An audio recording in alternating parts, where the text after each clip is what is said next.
Okay, so we're going to pick up from last time. Not going to mess necessarily with initiative, but we will kind of go round by round on this, give each person an opportunity to do something.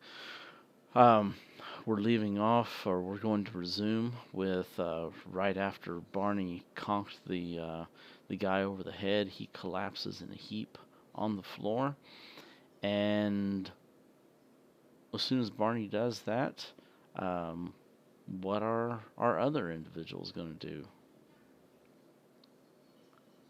Charles just kind of stands there, kind of in uh, shocked disbelief. He can't believe that Barney beat him to the punch.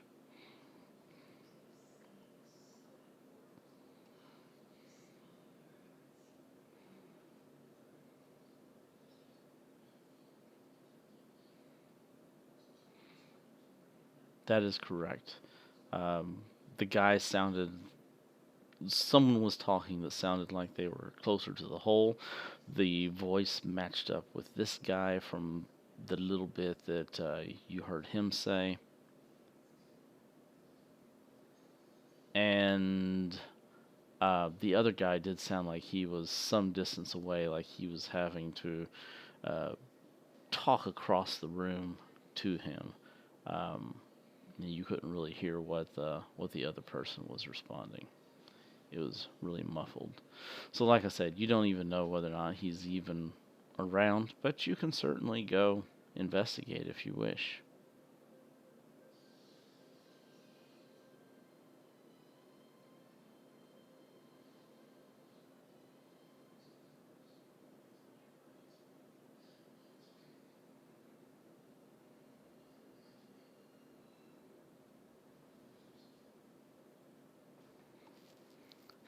All right, so round by round, we are going to move along at a fairly decent pace here because you don't have 30 minutes to decide what you're going to do. So, Kansas and Irene, what are your actions while Charles stands there just kind of in surprise?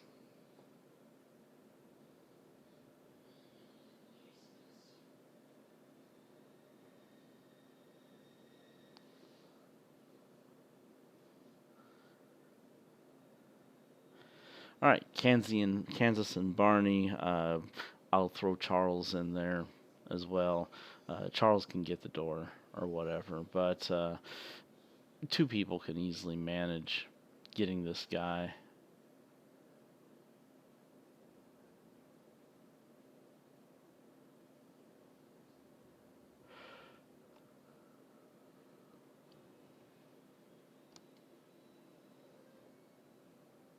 Are you going to flip the light off or are you going to keep it on? Kansas is over close to the switch.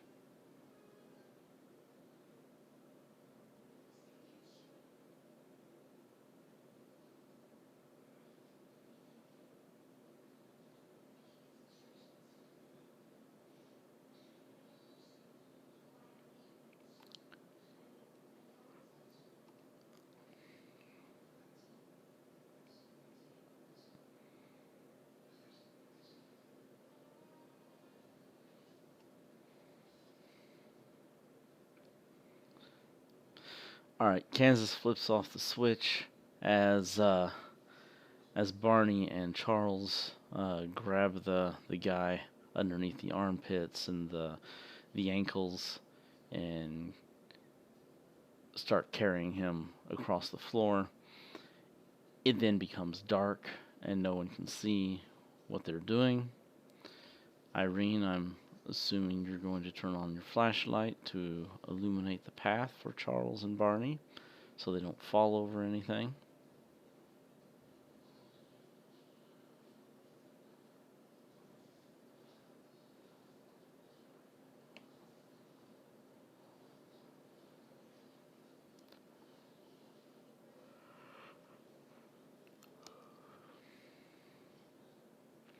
Remember, your truck is parked some distance away. You parked several blocks away, so it's not going to be just a quick hop into the truck.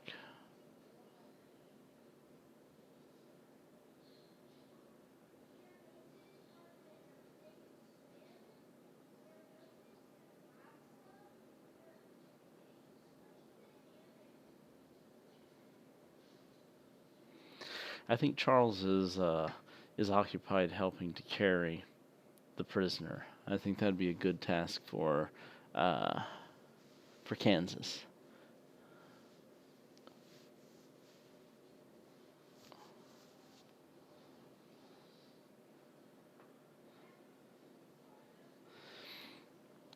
Kansas shuts off the light. Him and Irene pull out flashlights. You guys run across the floor. The two guys carrying the unconscious man go through the secret doorway. And are you going to close it, keep it open?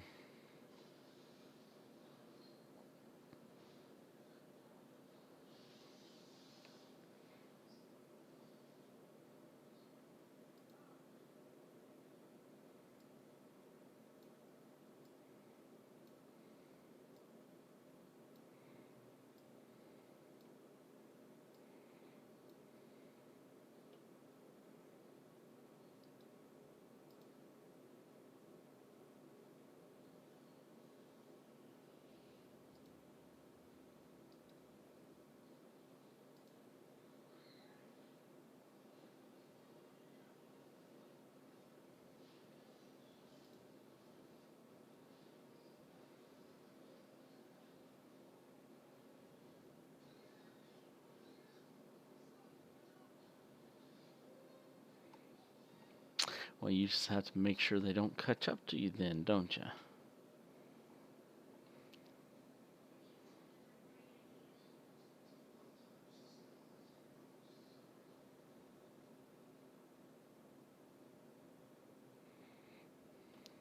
All right, Kansas, give me a.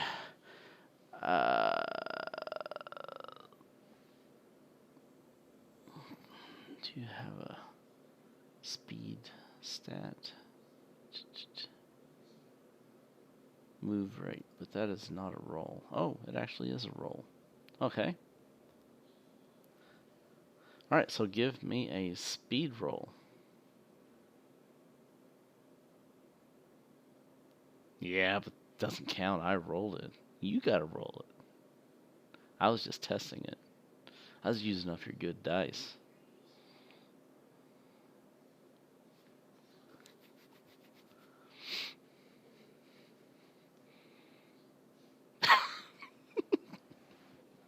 That's funny.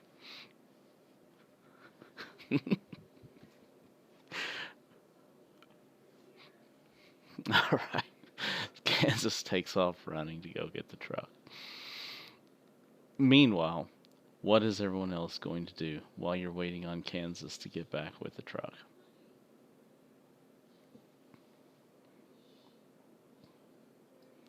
The door is right there on the back side of the building. Oh, actually, I don't think I've shared the map with you guys, so let me reshare it here.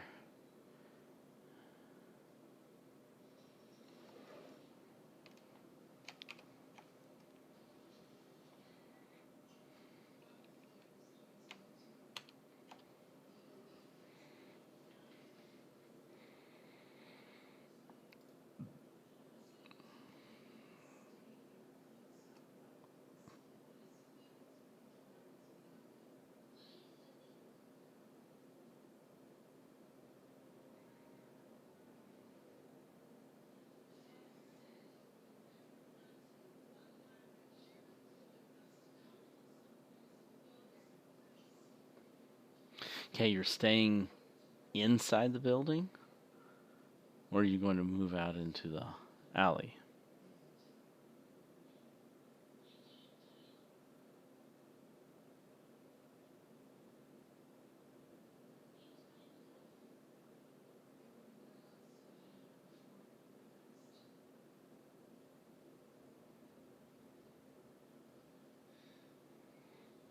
Okay. Let's make our magic roll here. Oh.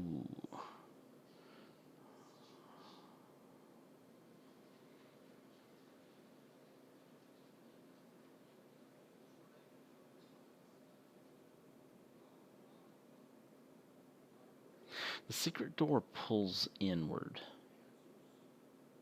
Or should I say pulls into the secret room itself.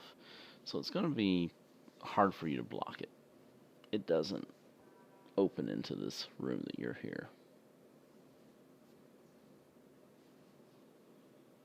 No, does not swing, it slides. It's like a big block that's on rollers, and it rolls straight back.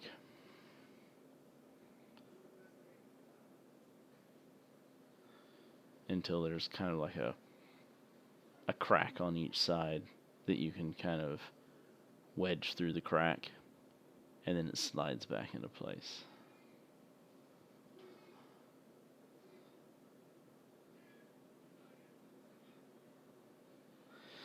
That's why it was so hard to see, because it doesn't really hinge or anything. It's just like a set of blocks that just slide in amongst with the rest of the blocks. Plus it had some shelving on it too.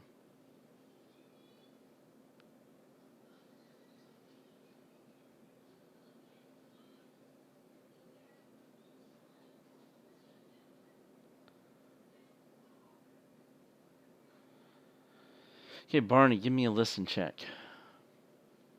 If you're the one who's over there by the secret door,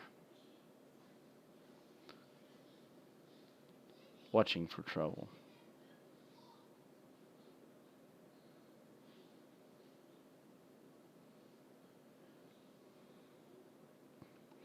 Barney does not hear any activity through the wall. Irene, give me a listen and a spot hidden roll.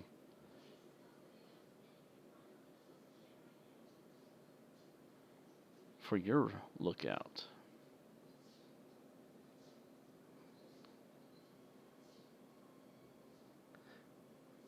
Okay. Irene is kind of peeking outside of the doorway and looking in each direction down the alley, and she does not spot any trouble.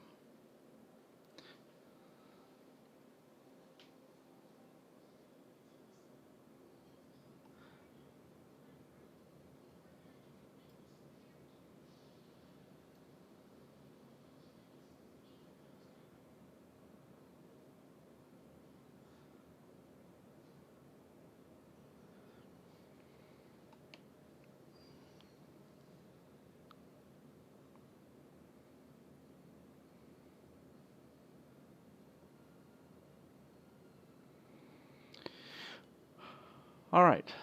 So it takes you a bit to run over to the truck, Kansas. You're a bit winded by the time you get there, kind of shaking a little bit. The adrenaline is kind of pumping. You're not really sure what kind of attention you may have drawn as you were huffing and puffing down the street. But you do reach the truck. You hop in, and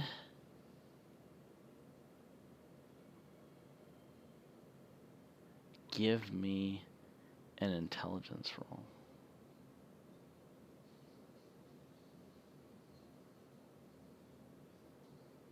With a bonus die.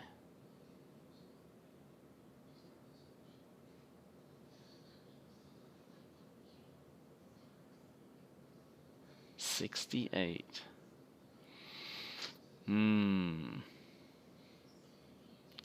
Do I want to be a butthead or not? What do you guys think? Should I be a butthead or should I be nice?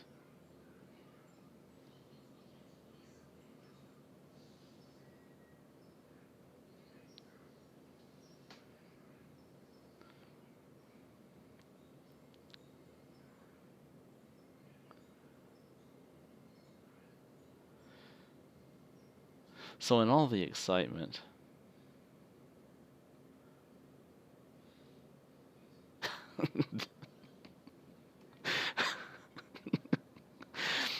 That was what I was going for. In all the excitement, did you actually think about grabbing the car keys from Charles?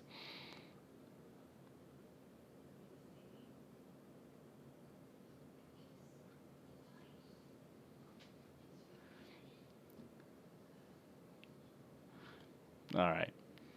Now, you did not state for the record that you were getting the car keys from Charles, so this would have been something that you or Charles would have had to have thought about in the heat of the moment. I'm going to give it to you, but just a warning, if you don't state you're doing it, it doesn't happen. So, by as fortune would have it, you remember to get the. I know that it's not like he doesn't know how cars work, but you guys were in a big hurry. You were running. The adrenaline is going. You might not be thinking straight. You might have not have thought about the fact, hey, I'm going to run and get the truck. But, oh, hey, wait a minute. I don't have any keys. That's right. Your bladder might explode.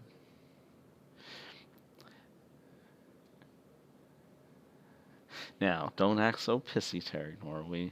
We know that you've done just as mean as stuff to your players too. They didn't state that they did something, so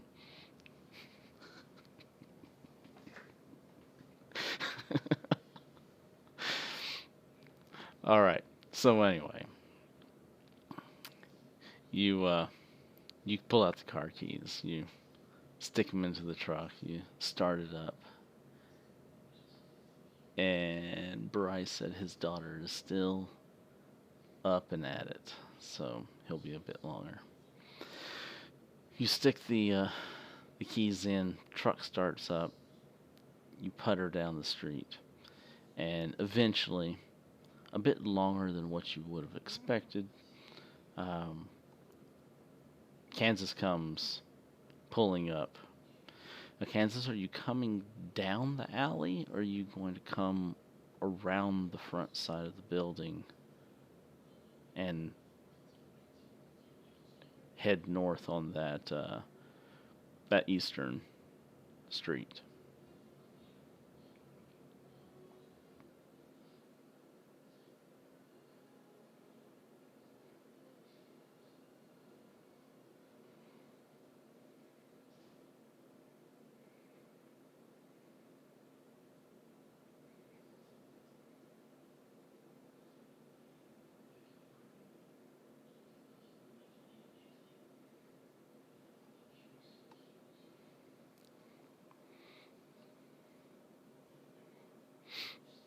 Okay, so Kansas comes driving up, parks the truck here.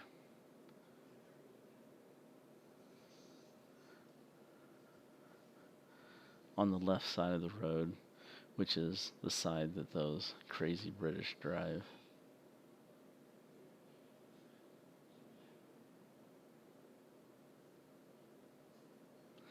Irene, you can hear the truck coming before it gets there with your successful listen and spot roll.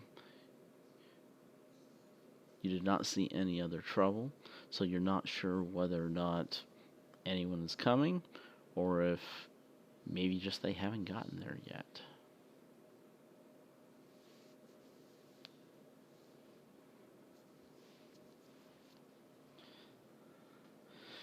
So as the truck arrives,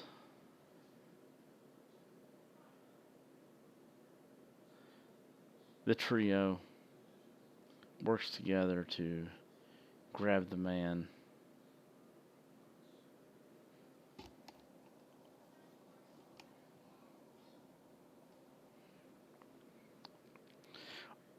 Are you going to toss him into the bed of the truck? Or are you going to put him someplace else?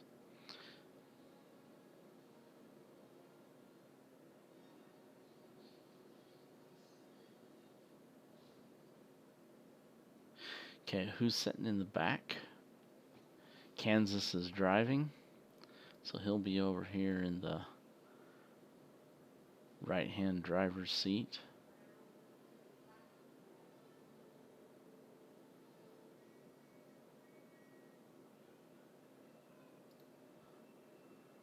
We're just going to draw a little make-believe truck here.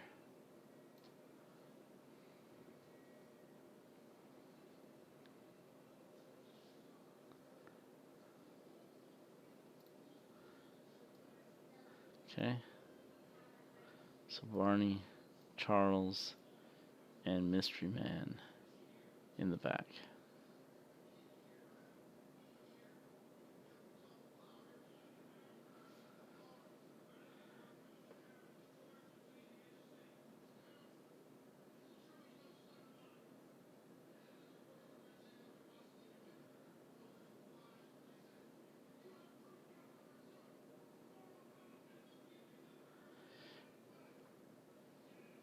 Okay, Barney, give me a spot hidden roll.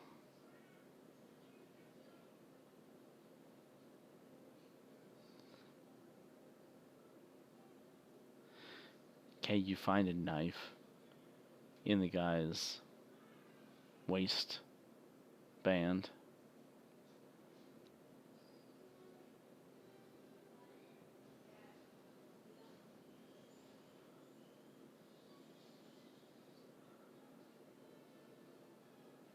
That's it. Just the knife.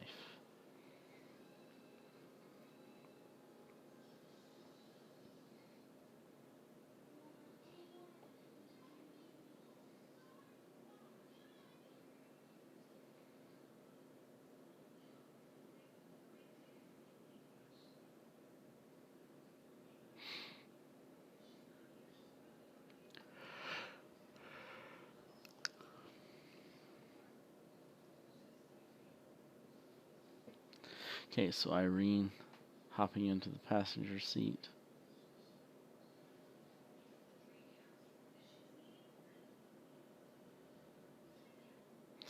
And you guys take off.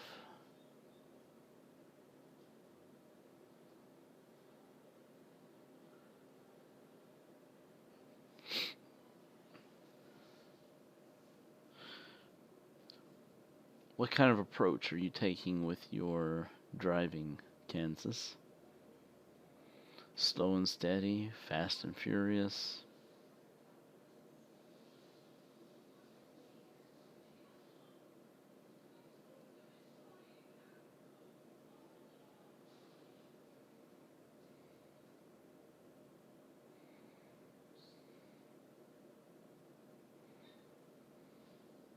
Okay, well, if you guys are switching, then I need the approach from Irene.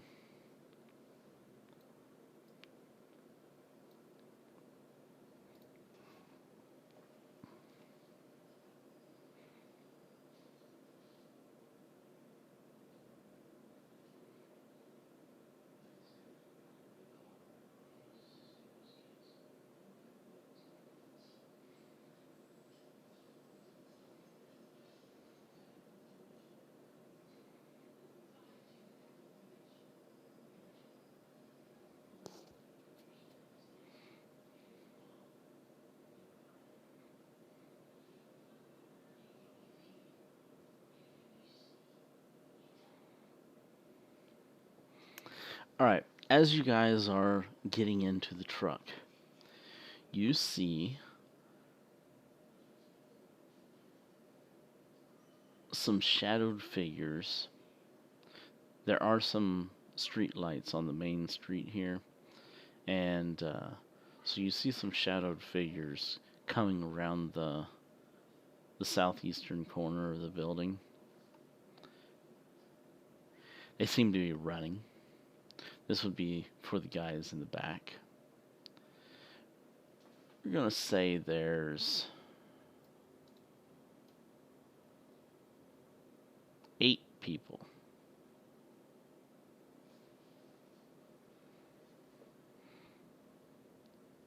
No, they're in the shadows. You can't see anything other than just that they're, well, if you want to make um, an observation roll, then feel free, but you're not going to recognize any personal features. It's too dark. Okay, you can tell they're humans, and you can tell that they're dressed in regular street clothes.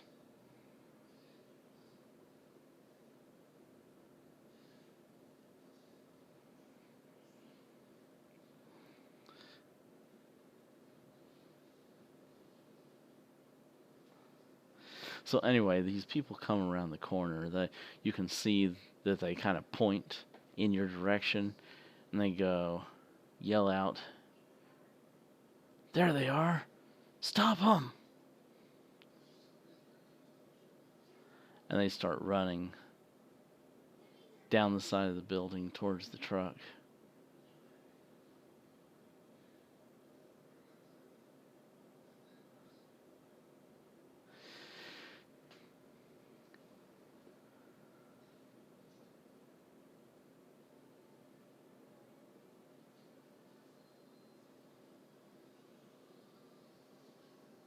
Alright, Irene, give me a drive check.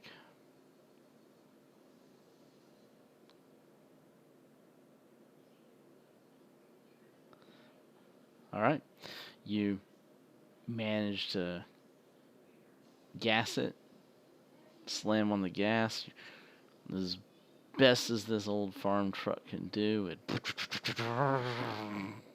and leaves a big cloud of smoke, from the diesel.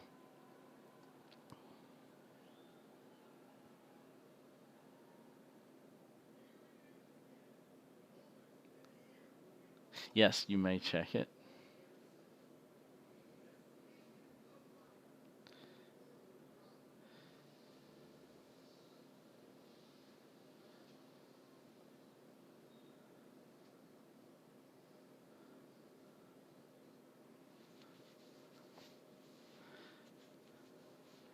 And because of your successful dice check roll, you take off, you gun it, and you easily outpace these guys without any incident. Go around the corner, you're out of their line of sight, and you've left them in the dust. All right, end of scene. Where are you guys going?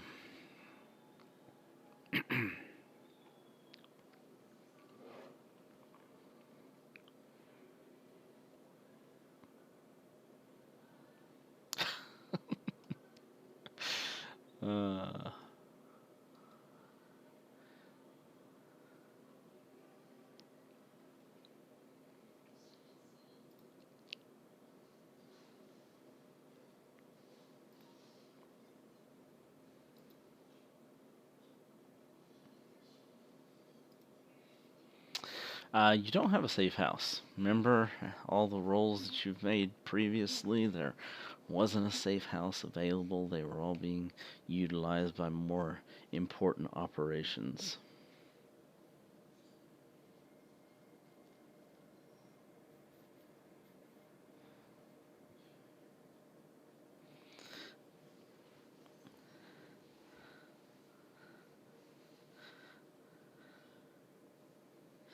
Yeah, you could potentially go to that one. Although it's going to be a little on the hot side.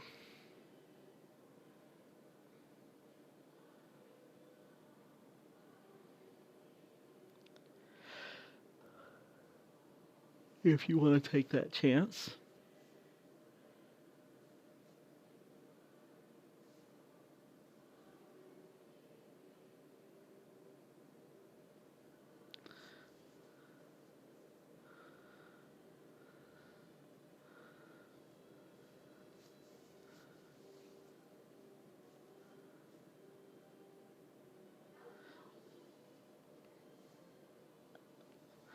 Right, you guys have not followed up on the spy shop for some time.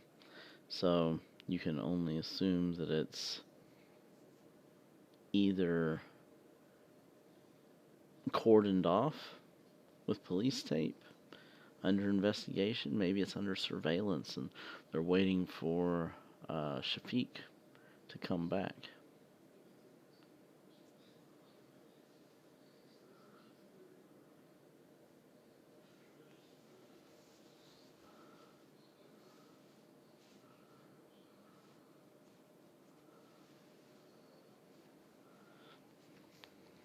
But the spice shop is only just a couple blocks away from the Blue Pyramid. So, do you want to be that close?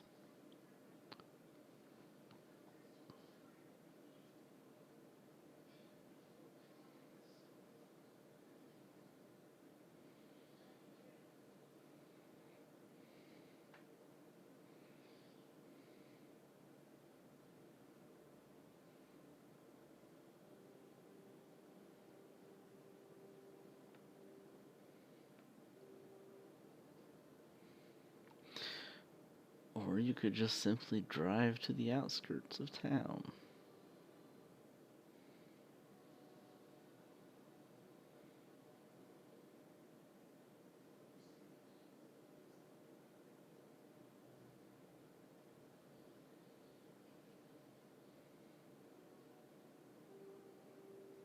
I wouldn't go so far as to say wilderness area, but you can always drive to the countryside outside of the city.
Give me a idea roll.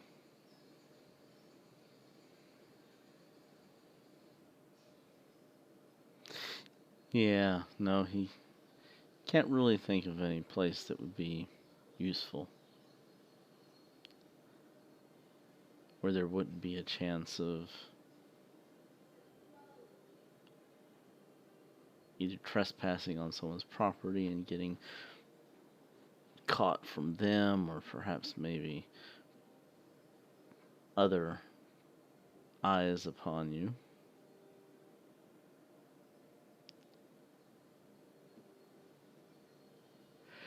Irene can do an idea roll.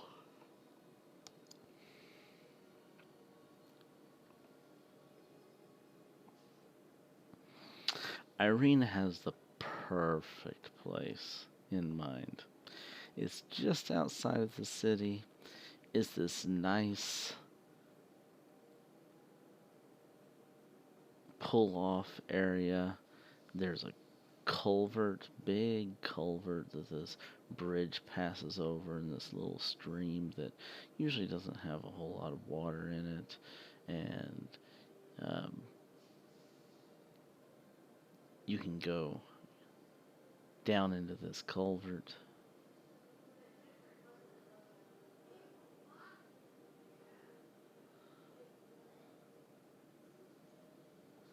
Out of the way of prying eyes.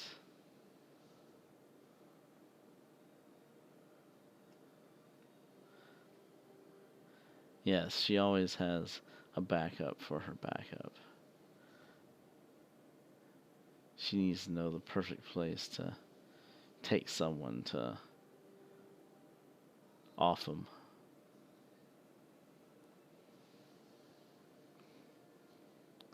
Or maybe just to hang out for a good time. Don't know.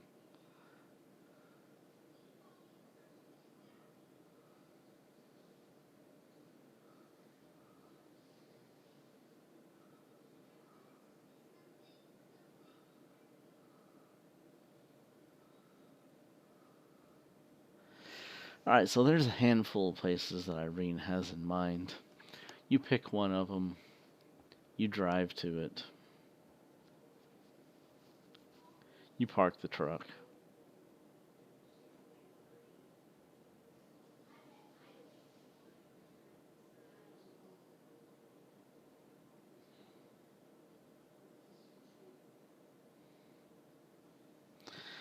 As you guys park the truck, the guy is starting to come to.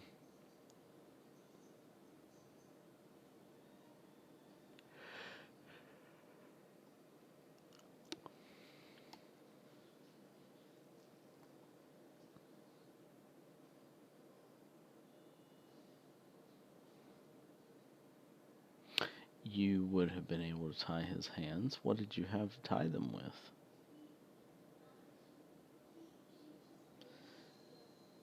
Because I know you don't have your pockets full of zip ties. Charles did have cuffs.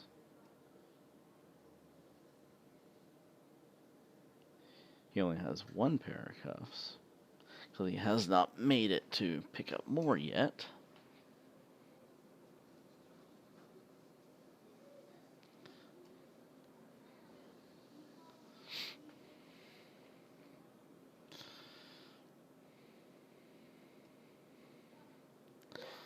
Okay, so you use Charles' cuffs.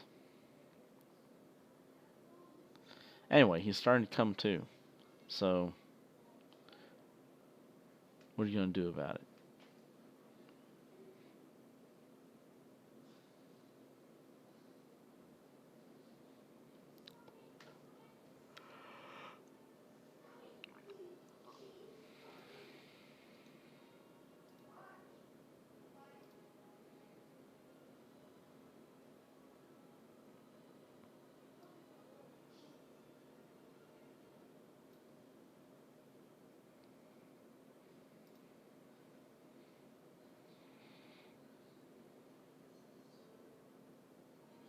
Well, right now he's in the back of the truck. You guys are pulling up to a stop.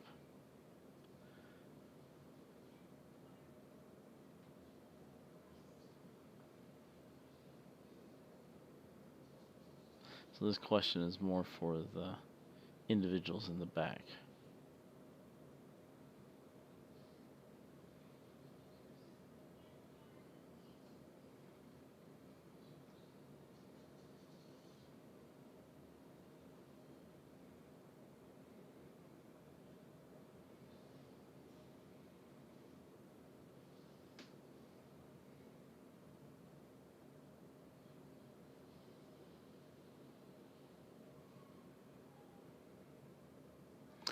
You do not see anyone at the moment.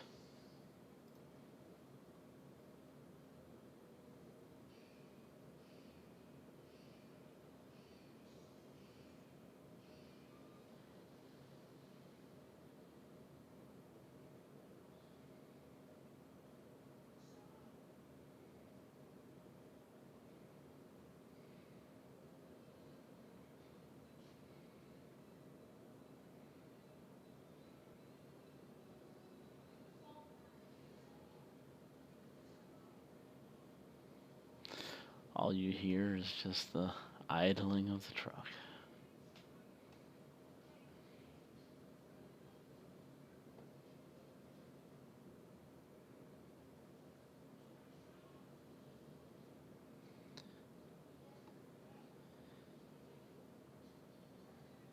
He kind of recoils a little bit from you as you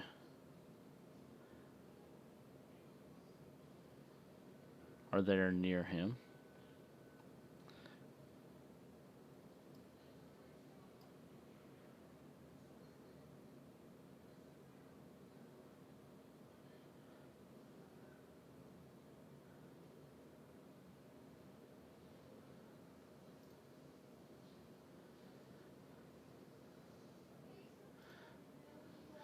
Kansas and Irene both get out of the truck, and the man is laying there kind of on his back with his hands bound, but his feet are free. and he is going to kick out at Barney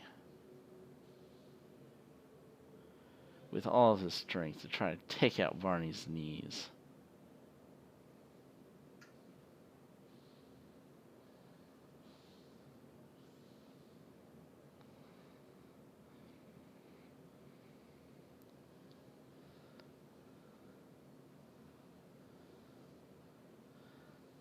What are you going to do, Barney?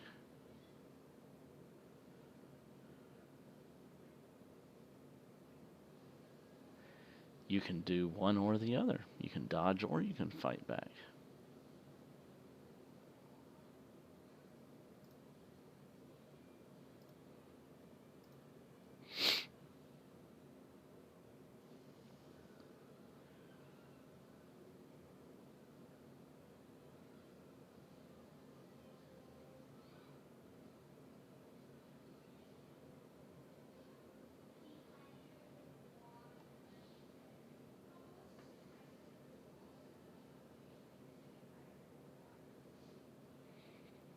No, I thought you said you were using your shoelaces to tie him if you didn't have any handcuffs. I didn't see anything about tying his shoelaces together, but I will scroll back up.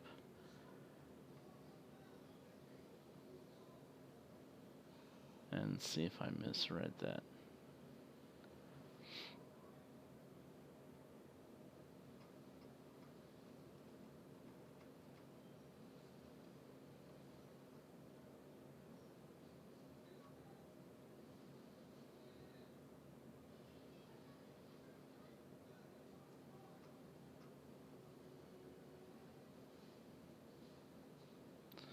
Yeah, rope from the truck or else his shoestrings.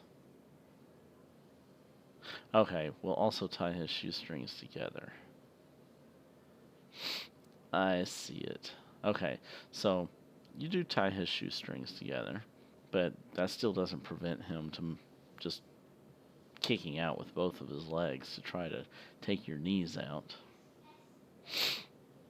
But he will get a setback because of that.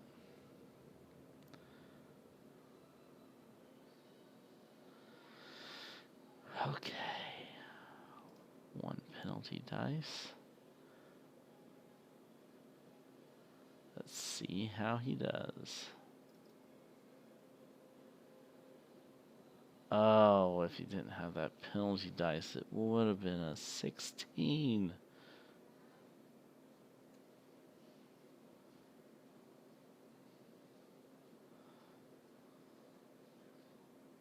No, you do not get a boost. He got the penalty. You don't get to double stack it. Cheater, cheater, pumpkin eater.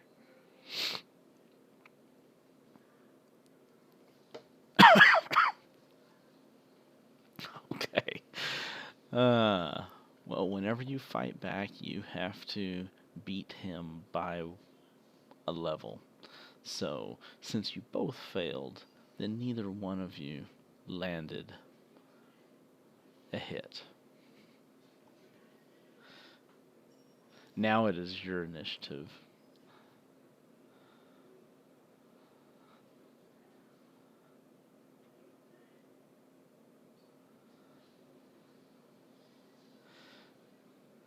The other two, Irene and Barney, you guys are getting out of the truck, and you kind of see a tussle start to ensue in the back of the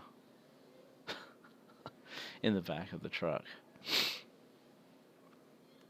Barney kind of jumps back a little bit like he's dodging something, and then he has to first draw his weapon out. Did you have your weapon out, Barney? You said, last that I heard, you said you were putting it up. So that would be an action to draw your weapon. So, since you don't have it out, then you're going to be resorted to using your natural weapons, or you can take an action to pull your gun out.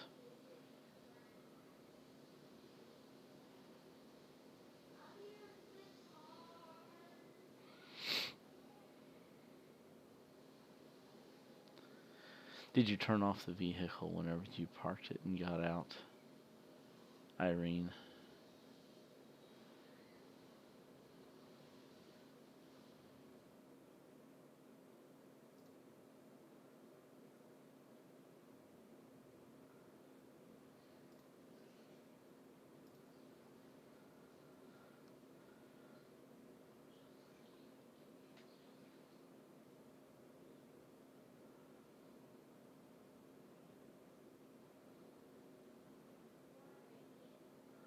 Okay, so you're just kind of backing off, keeping your distance, which is limited because you're in the bed of a truck.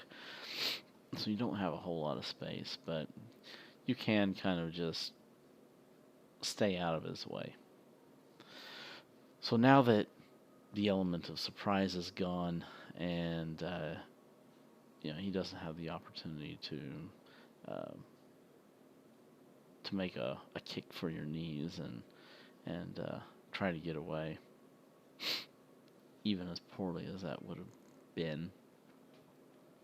Irene and Kansas have time to come around to the bed of the truck now at this point, and with Charles and Irene and Kansas and Barney and everyone, they're able to subdue the guy.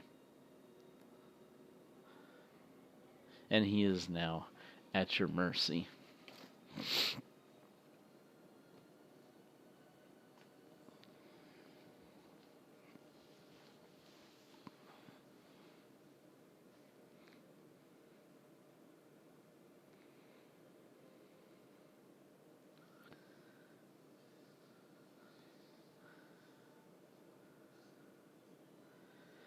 And he's not really calming down, but he's subdued. I mean, 4 people on one guy who's bound, he's not going to really be doing very much. I mean, he is kind of thrashing around a bit, but that's to be expected. You would do the same thing.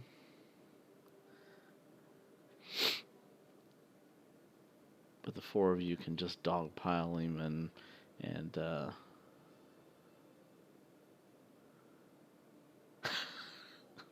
jeez, just gonna start whacking him with your blackjack in the knees, huh?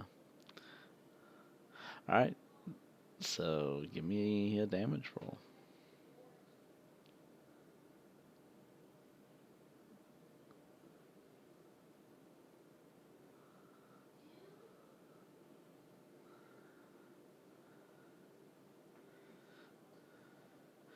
All right, you whack his knees and you like bust the kneecap.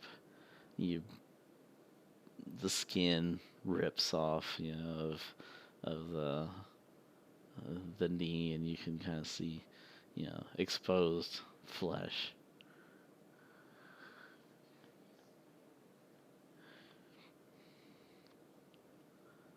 He screams out in pain.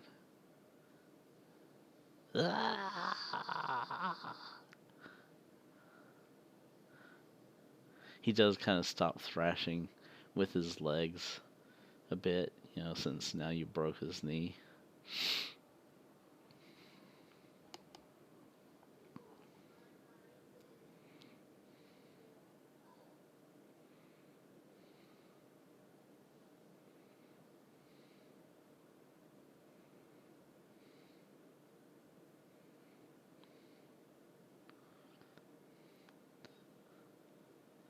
Screw you, bitch. I'm not telling you anything.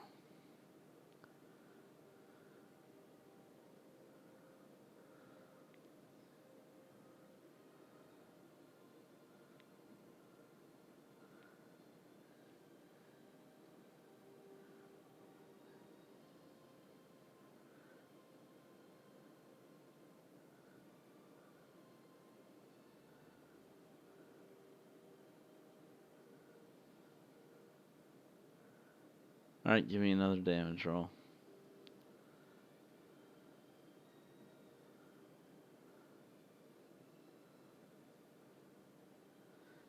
It can potentially kill him, but I just basically want to just get a gauge of uh, whether or not there's any fractures or not. To what degree? If it's just like painful, or if it's like, okay, she's breaking bones and stuff.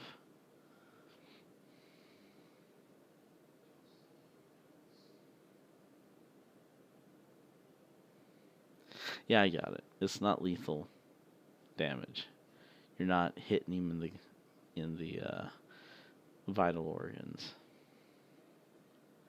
So this was just kind of like a relatively light whack.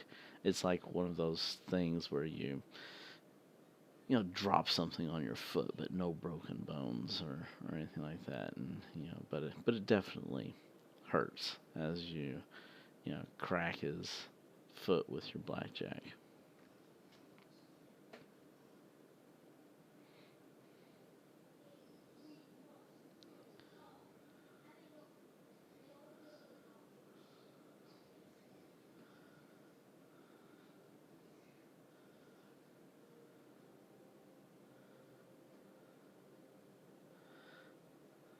Abdullah, Abdullah. He just kind of starts muttering something in a foreign language. Ah!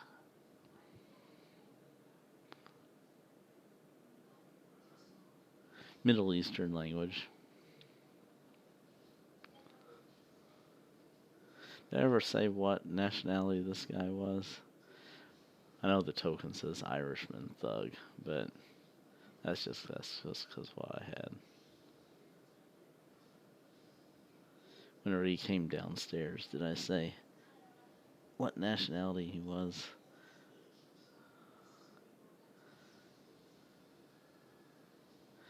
Yeah, that broke his foot.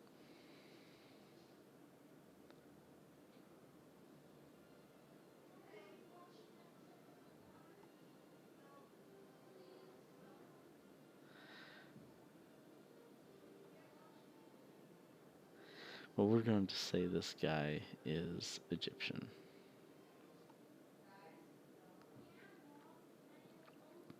And he is speaking in the native Egyptian tongue.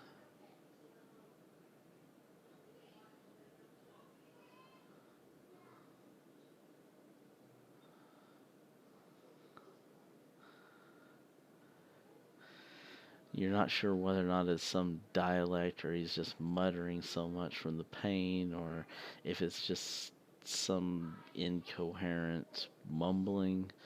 But Kansas can't really make out any kind of coherent speech, thought process from whatever it is that he was saying. Of course, as soon as Irene is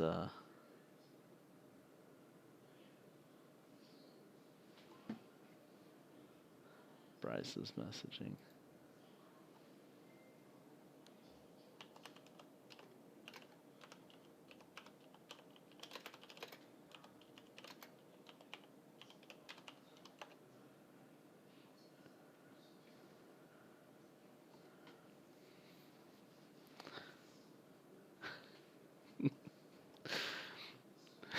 he's he's stored he's stops his muttering whatever it was that he was saying whenever Irene breaks his foot.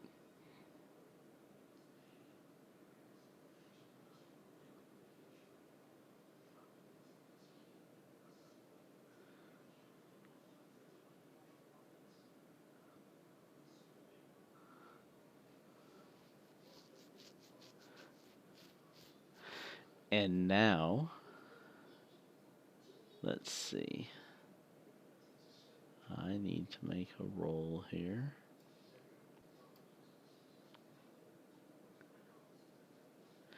Yeah, he's still conscious.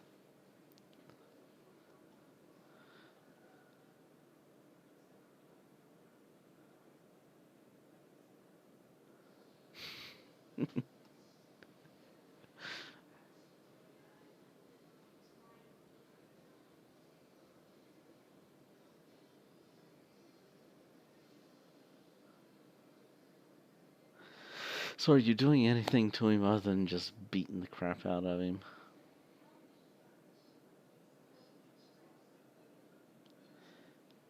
At this point, he's not really had anything to say other than just a bunch of screaming and whatever it was that he was saying in Egyptian that none of you have any idea what he was saying. He could have been giving you a whole confession for all you know.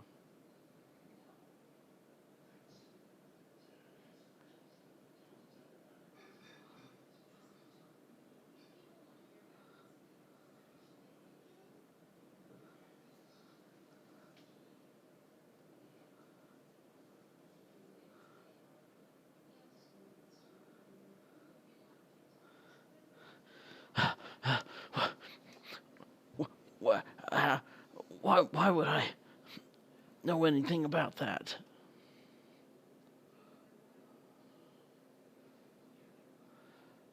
I don't I don't know of any people.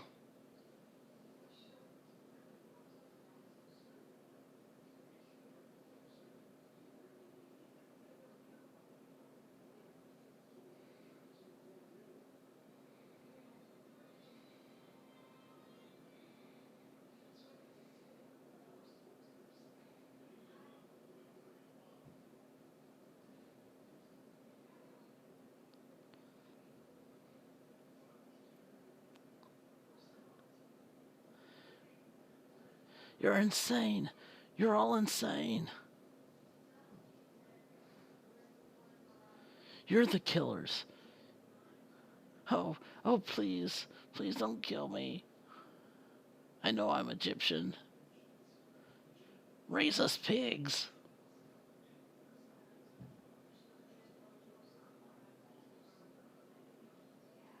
The papers were right.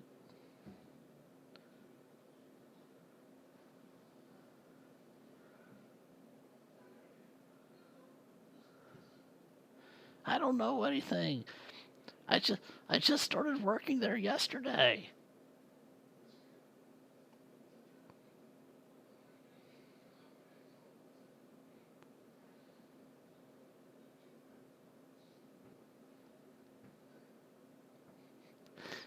You completely believe him.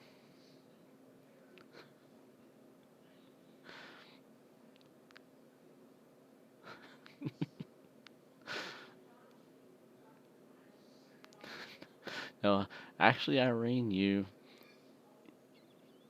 get the idea that you think that he's telling the truth. He seems pretty desperate.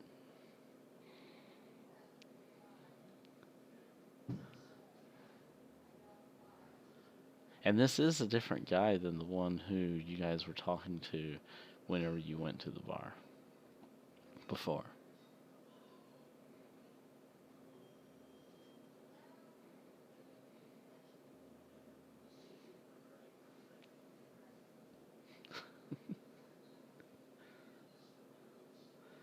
Where? Where's Shackles? All there are just crates of supplies around the stairs. Yeah, on the southern side of the room, outside of the light.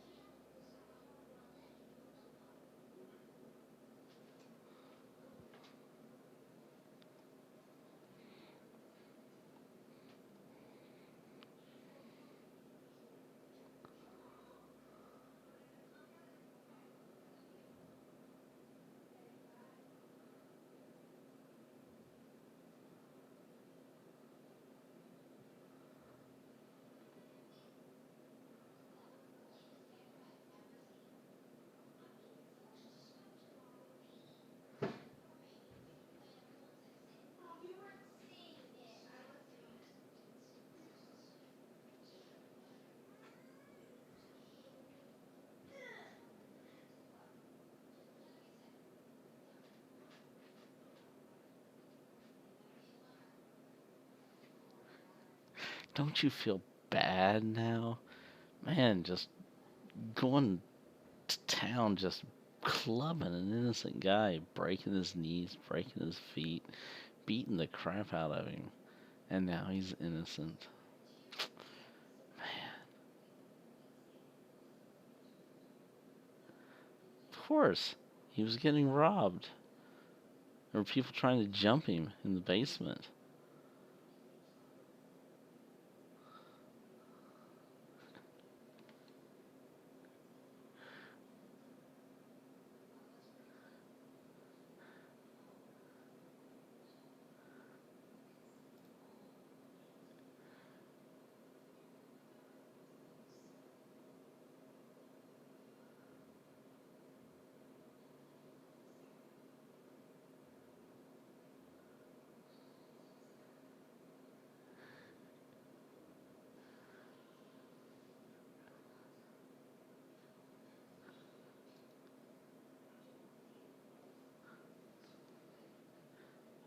You got the desperate one, the one who was gonna call for help because there were people threatening his life.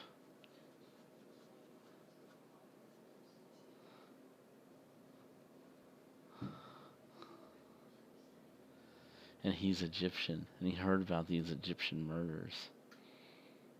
So he was calling for help because he didn't want to be another statistic, another newspaper article.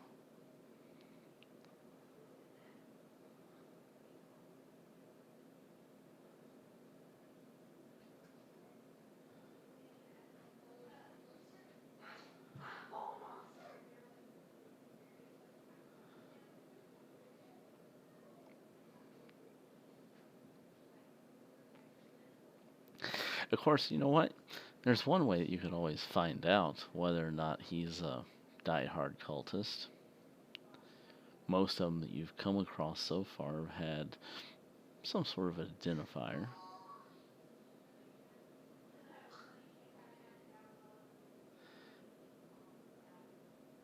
Because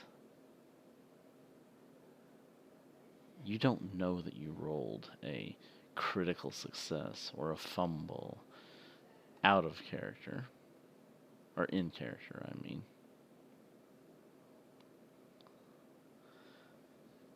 So, as far as Irene, Kansas, and Barney and Charles all believe, you think that he's telling the truth. So now you might want to look for some corroborating evidence to see if you can prove it otherwise.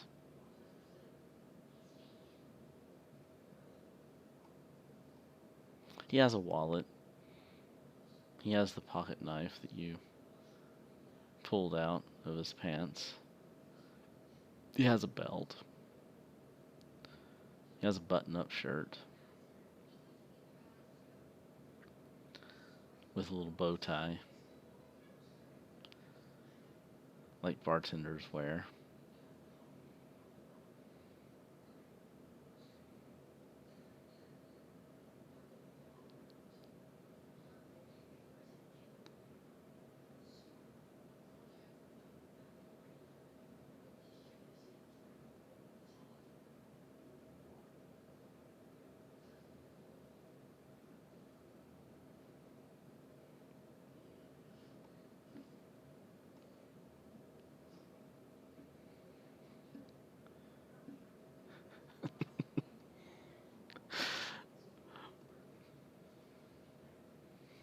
Moral dilemma now.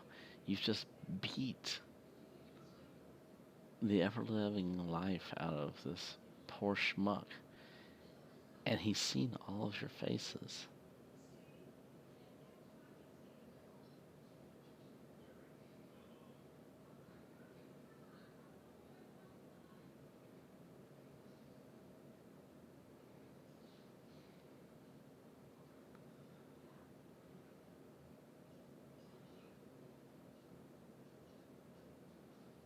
Oh no, I know Irene doesn't have morals, but the rest of you might.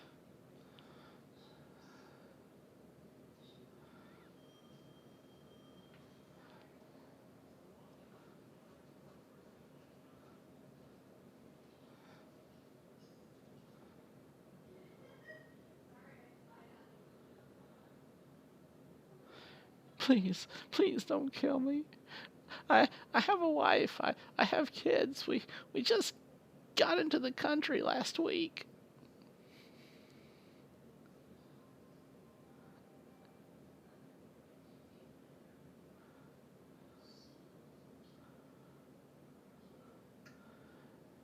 Now I'm gonna be a cripple. How am I gonna pay for my family?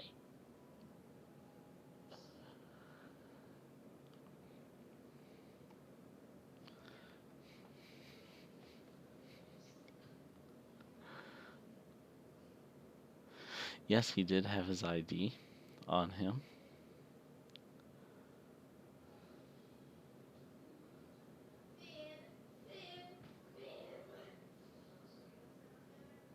It is recently stamped.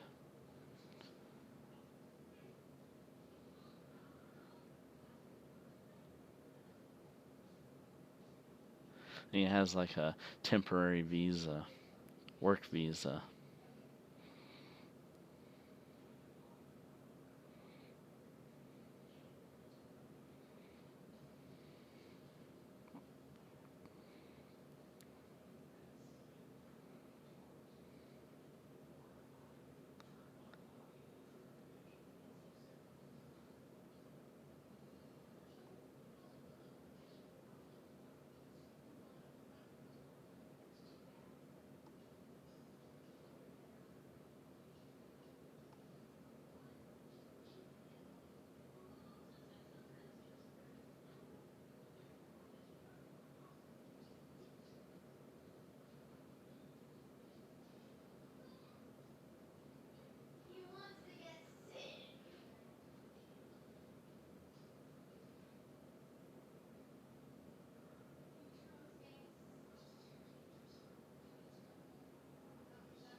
Allah be merciful.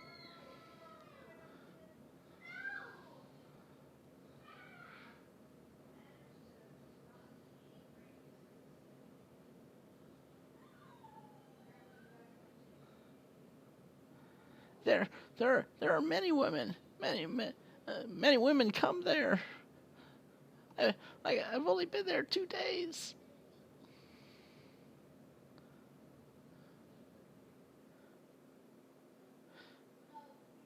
I haven't done anything with your woman. I have my own wife.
I I heard that they hired Egyptians. That many Egyptians came there.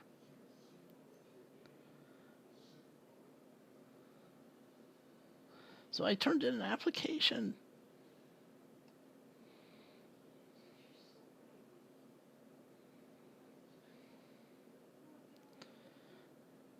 They, they said that they had just recently lost their bartender.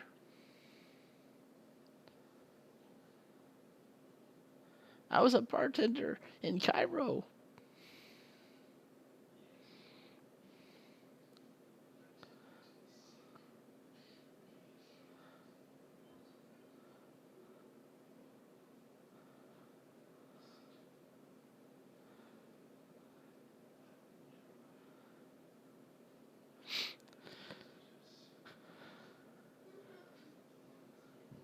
What is your demeanor to him? Are you still like pounced on top of him and grappling him and pinning him down and twisting his,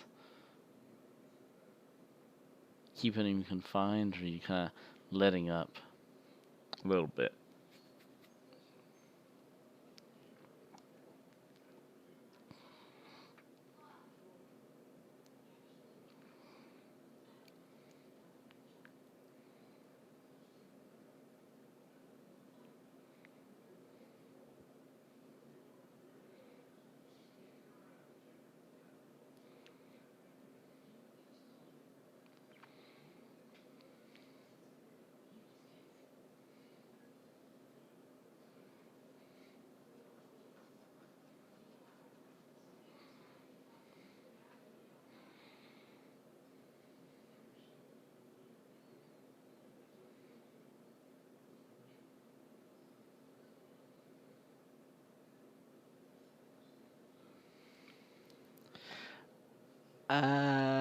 No, because there was more to it than that for the other murder victims. There was a very specific telltale wound.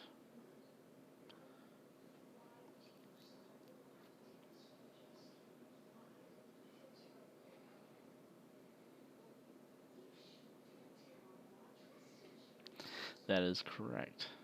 Had a big spike coming out of the club.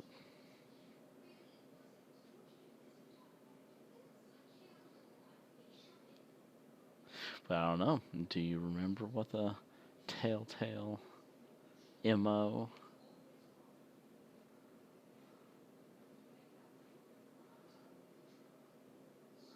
Of course, a knife is going to make a little bit of a different wound than a railroad spike.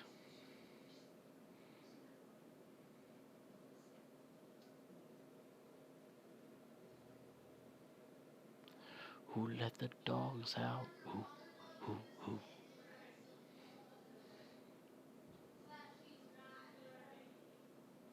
Yes, you did find one of the clubs in the spice shop. So give me an idea roll. See if you can kind of recall the construction. Kansas wasn't there, was he?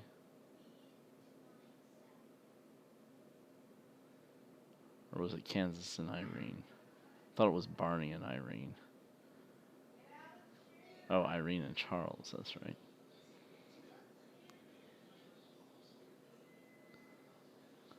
Kansas was busy making a scene.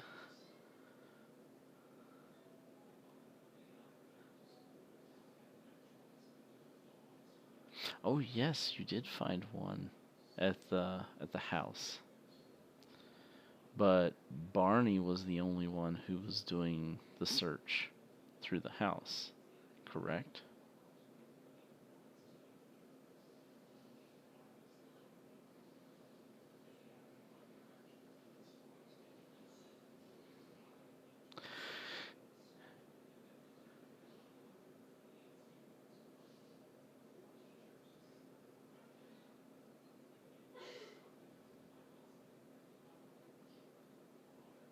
Yeah, it freaked him out.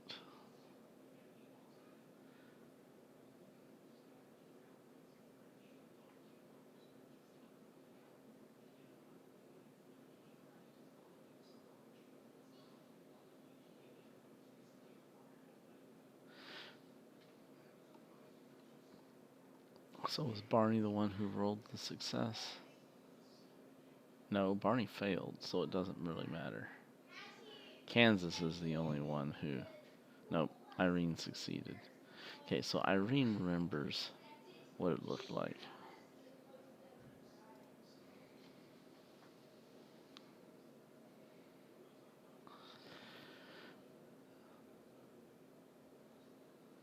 So she has a fairly good idea of what the weapon looked like and what would need to be done to replicate the injuries.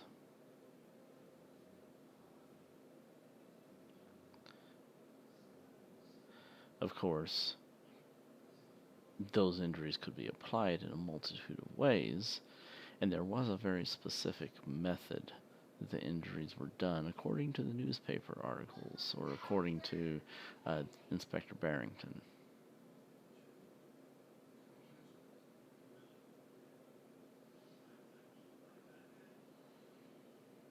Which you've already stated was clubbing the head and then spiked through the heart. So since you can remember that, then you don't have to make an idea roll. This is the importance of taking notes.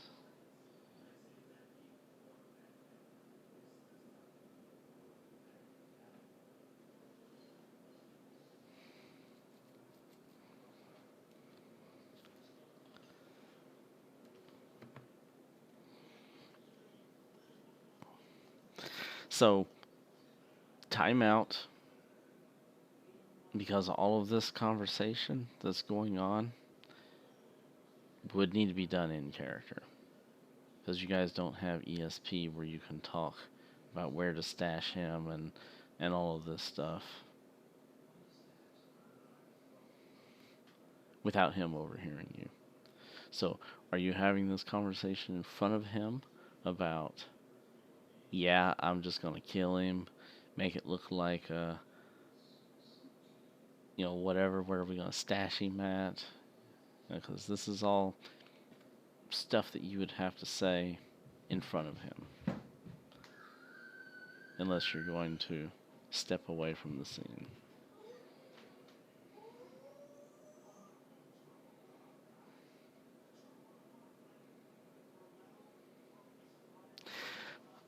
All right, so Irene gets this look on her face.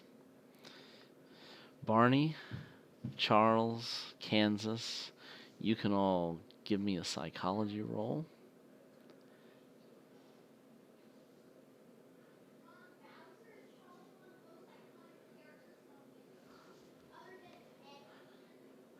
Yeah, Kansas is caught clueless.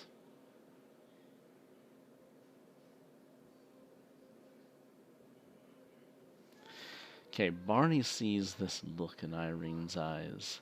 It's the look of psycho death bitch. Yes, you can click it. And I'm going to roll for Charles here, too.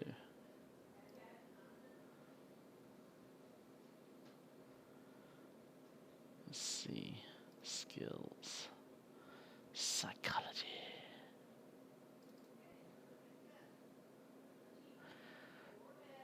Alright, Charles fails.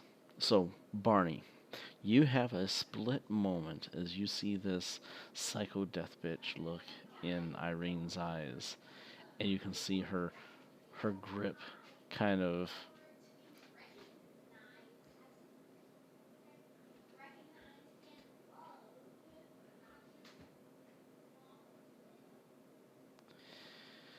you can see that she's getting like a death grip on her blackjack. You can see that she's mulling something over in her head, like she's trying to recall something.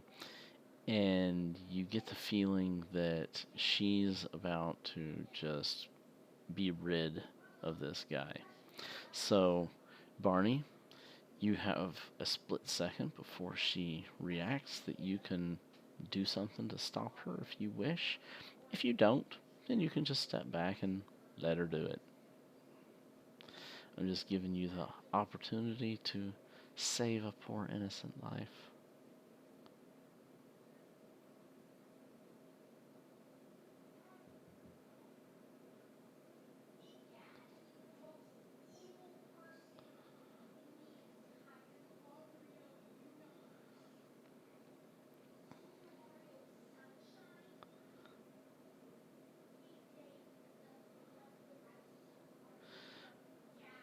As the two of you look back and forth, or as the two of you are talking, the guy is like looking back and forth between the two of you. His eyes are kind of like moving back and forth.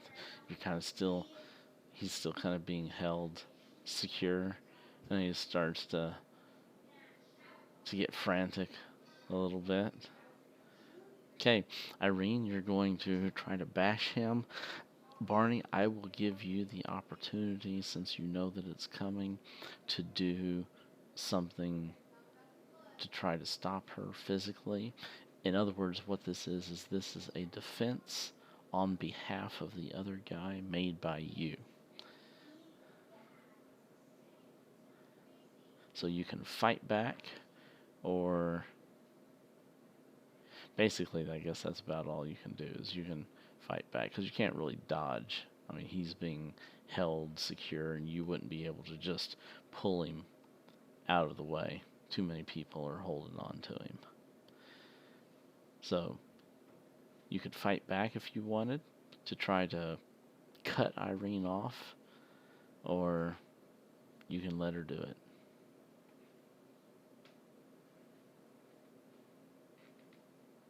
Right, that's what fight back is.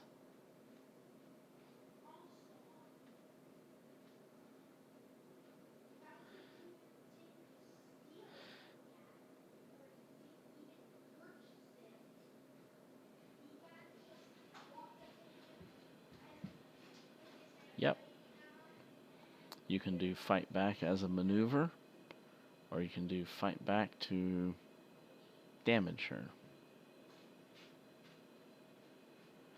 But the problem with doing a fight back is you have to beat her level of success in order to be successful yourself,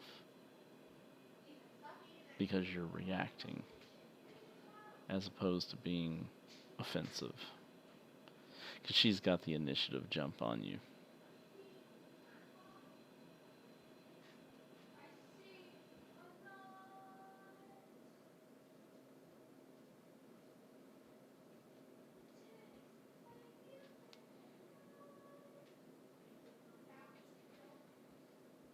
So that would use the brawl skill.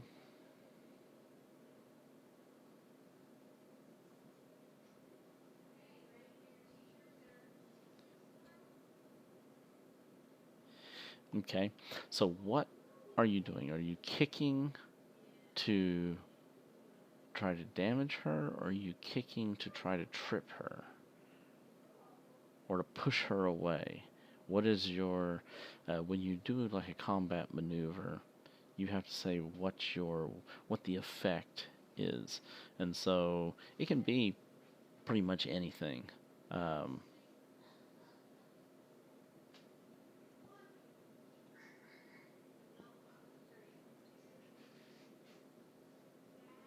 okay, so to push her back, I mean, it's not going to hurt her. It's just going to push her back. Where when she swings, she's going to miss.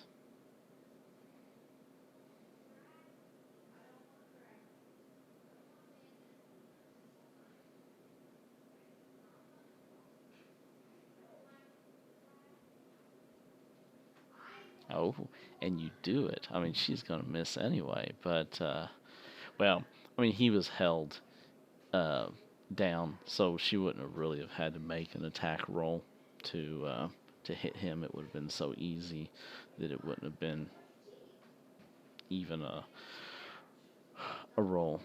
But no, she does not get a boost because Barney was pushing her away, and he succeeded. So Irene, Barney pushes you back as you get ready to swing at the guy, and because he pushes you back, you end up missing as you try to swing for his head and bash him across the head with your blackjack. Okay, so let's pause here for just a second. Let's get Charles up to date. Are you with us, Bryce?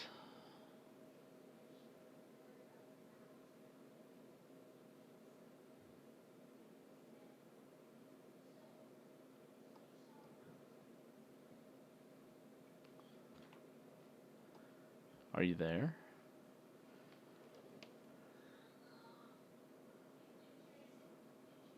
Okay. So, what has happened, Charles, in your absence, is that you ended up capturing. I don't know if you remember from last time, but there was someone who climbed down into the basement to get some supplies as the club was closing. You guys held him at gunpoint. He screamed out. Barney whacked him over the head and knocked him out. Then you and Barney and Charles all drug him over and through the secret door and into the room next door, closed the secret door, and um, Kansas went running for the truck. He got back with the truck. You guys loaded the guy into the back, and as you were about to drive off, some people came around the corner. About 8 people came around the corner chasing after you, but Irene stepped on the gas and managed to hurry away um, before they could catch up to you. You guys drove to a secluded location where you could question this guy, and he started kind of screaming and fighting back as he woke up, as he came, back into consciousness. Didn't end up, making contact with anyone. He missed his attack, and you guys subdued him, held him down, pinned him.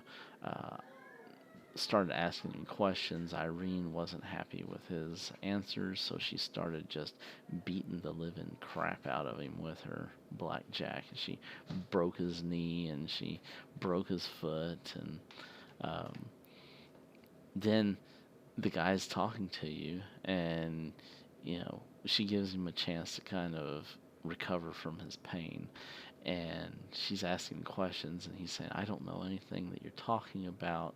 I just started working there 2 days ago, and everyone believes that he's telling the truth. Um, he had identification on him, which shows that he has um, a work visa. Passport was stamped about a week ago. He's fresh in the country, and he said he just started working there. He was a bartender in Cairo, was looking for work. He needed a job to support his wife and his daughter, and so he started. Am I there? Oh yeah, you're there. Am I there? You're Okay, helping I'm the. gonna do a do a psychology check, see if I believe he's lying. You've already made a psychology check, and you believe him. Okay.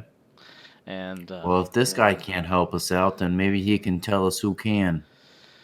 so anyway, so we're not quite to that point yet. So then Okay. um, Irene kind of got this death look. Well, you didn't recognize the death look. The only one who recognized the death look was Barney, and so Irene looked like she was going to try to just kill this guy, just end it, and Barney kind of caught on to her death stare that she gets, and he pushed her back as she was coming in with her killing blow on the guy's head with her blackjack, and that's where we're at right now. So, to the top of initiative, Charles is first in initiative. What? How are you going to react to this new development that's taking place? Is this guy restrained? Oh yeah, he's restrained.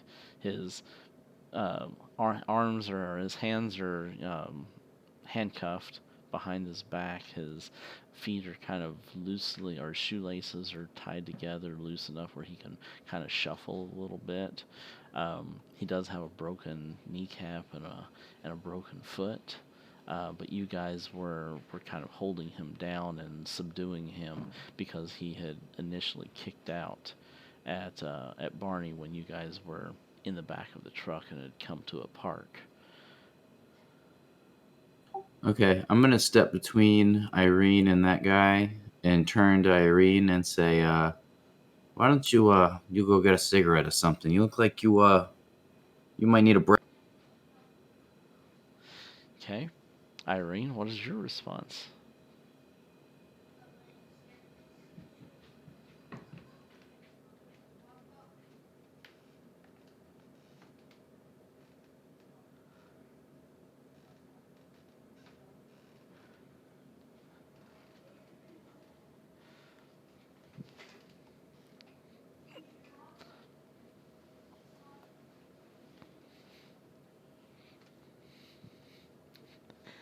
Murder Hobo is in session.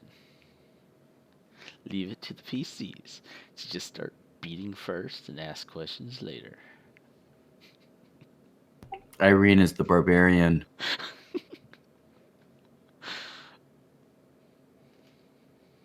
Charles looks kind of everybody else like, what did we get ourselves into?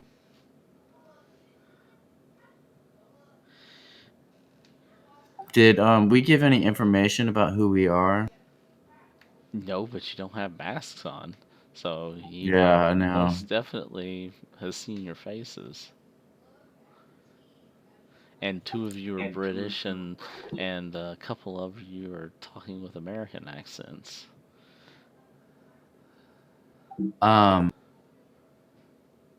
Did this guy give his name?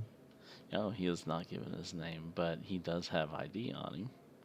You got his All right. passport. All right. What's his ID say? What's his name? It says uh, Abdul uh, Jawad. All right. I lean down and in a nice voice, I kind of like get on one knee, and I say, He's still in kind of in the Abdul. bed. He's still in the bed of the truck. Oh, okay. I thought we had him in a room or something. No, you guys I are say, you guys are off the side of the road. There was like this nice secluded spot outside of town that Irene has as like her murder hobo spot, and and that's where you guys had gone that's where she to. had her first date.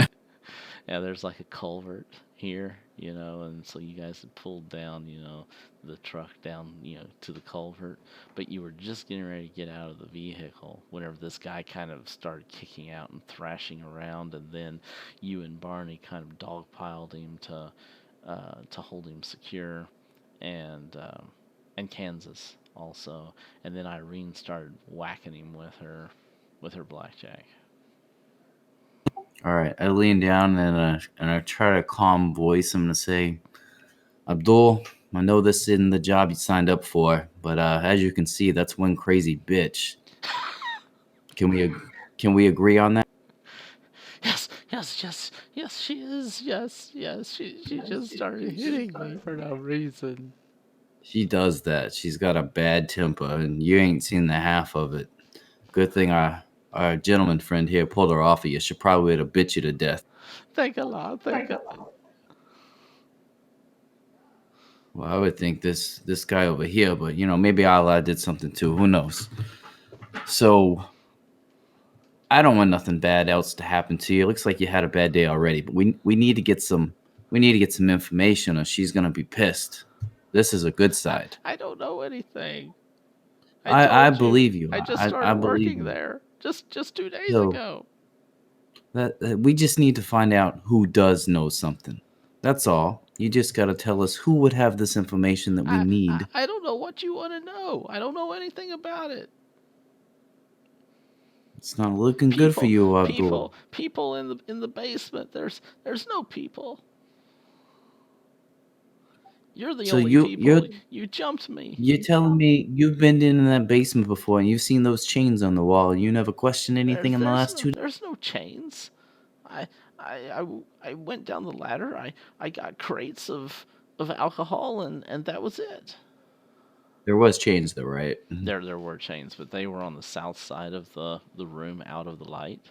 So unless someone went specifically down to that area, they wouldn't have seen it.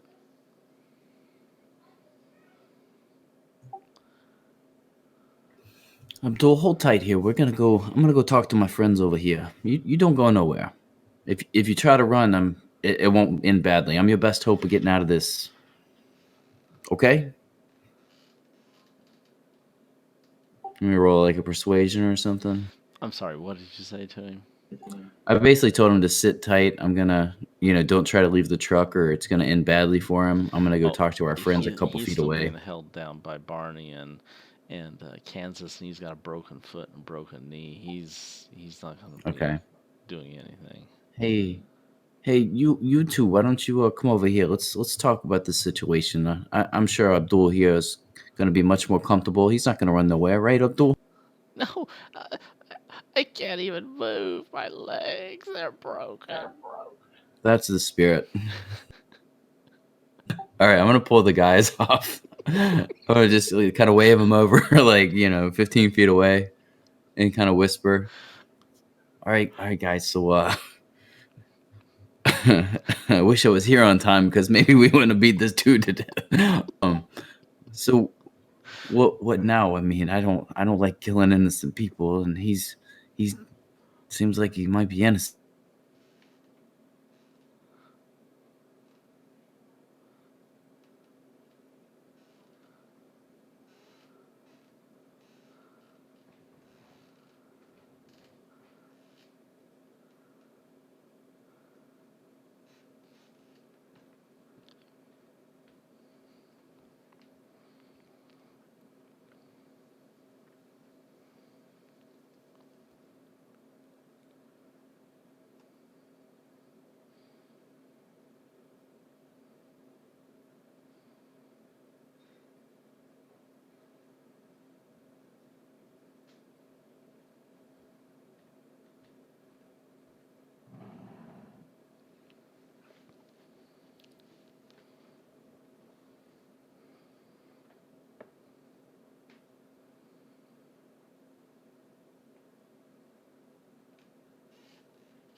I don't think we want him at any of Irene's safe houses. That's just gonna look really bad on all of us.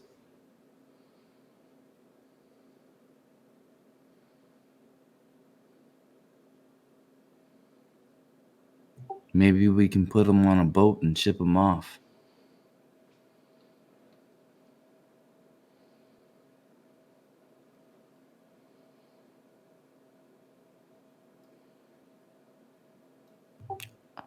I yell over and say, Abdul, where are you from?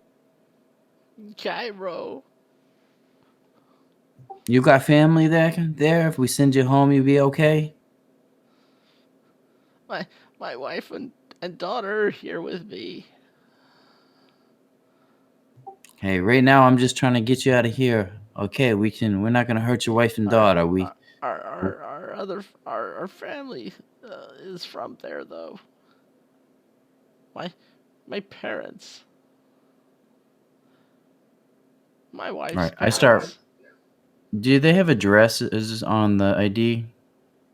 An address? Yeah, like on his ID, does it have like his home address or anything on there?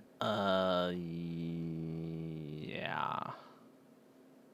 All right, I write it down on a notepad and I say, Abdul, I'm not trying to say this as a threat, but it's kind of a threat. I know where you live. I know where your family is. I don't want to hurt nobody. That's not who I am. So Crazy pants, a little bit different story. so his passport has his Egyptian address, but like I said, he has a work visa also, and so that has his local address on it.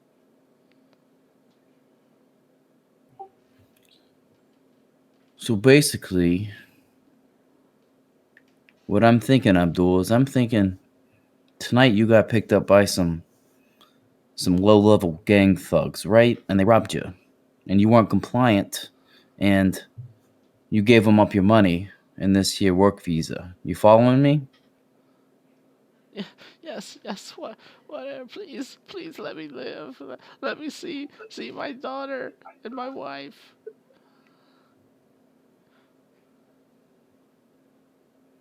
And since we got your work visa and we're gonna hold on to this passport here, if you go blabbing your mouth, they're gonna send you home, right? Uh, how am I going to get care of my injuries?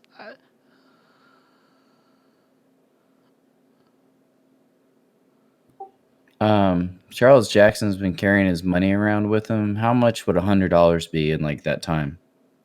Uh, well, let's see. Great British pounds are. Well, what is the exchange? I think it's times six. So $600 would be the modern day. No, it's times 20. Yeah, it's times 20 for the modern day to So like two. So like $100 now is like $2,000. Yeah, like $2,000 nowadays. All right. So I turn to the other guys and say, guys, this isn't my decision to make, but obviously this guy's scared shitless, and we pretty much done a pretty bad thing here. I'm thinking about giving him some money, and we know where he lives, or we could try to stash him somewhere until the new moon's up. I just don't feel right killing some random dude. I think my accent changed from the last time. It's been a while. Plus, you also have the exchange rate of pounds versus US dollars as well. I think that's like a factor of 6 or something like that. So, in Great British pounds, it's going to be less money, but it's going to be quite a bit though. He's making a point not to use their names like Kansas and whatever. So he says, British gentleman, cowboy. Psycho bitch. Yeah, crazy pants. I don't say that in front of her. I think she's on the loose, the deep end already. Well, you were friends with her just a little bit ago. You guys were I palling wasn't it until up. she went cray cray. Yeah, it's a lot of money, but she did break his kneecap. Look, we got that money from selling that gold. It's my money. I'm here. I'm here to stop this cult, you know? I'm not here to.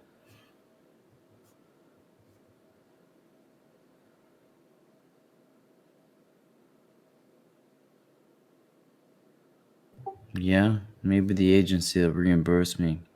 Are you guys okay with that though? Like I said, I don't want to make this. It Collateral does. damages. I want to get reimbursement for my collateral damages. Oh, that's funny. What?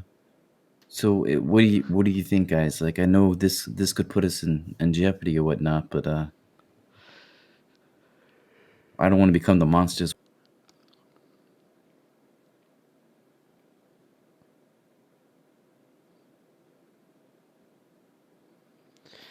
Uh, to answer Barney's question, I mean, it kind of depends on what kind of profession you're talking about. I mean, if you think that the average person makes, $2,000 a month, you know, nowadays, and that would be like $100 a month back then. So that's about a month's wages.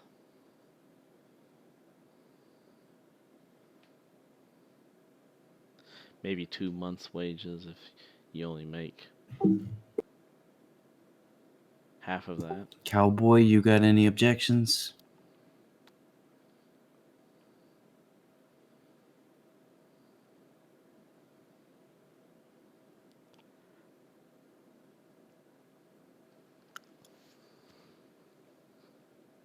Well, he's not really going to be going anywhere on his own. Not with a busted kneecap and a broken foot. Wasn't my mistake. And no vehicle. So, you guys are going to have to All right, he try. walks over to Abdul, try to be calm as possible, and said, "Abdul, I'm gonna make you a deal, an offer you can't refuse." He reaches into his pocket and he starts counting out money, and he pulls out $100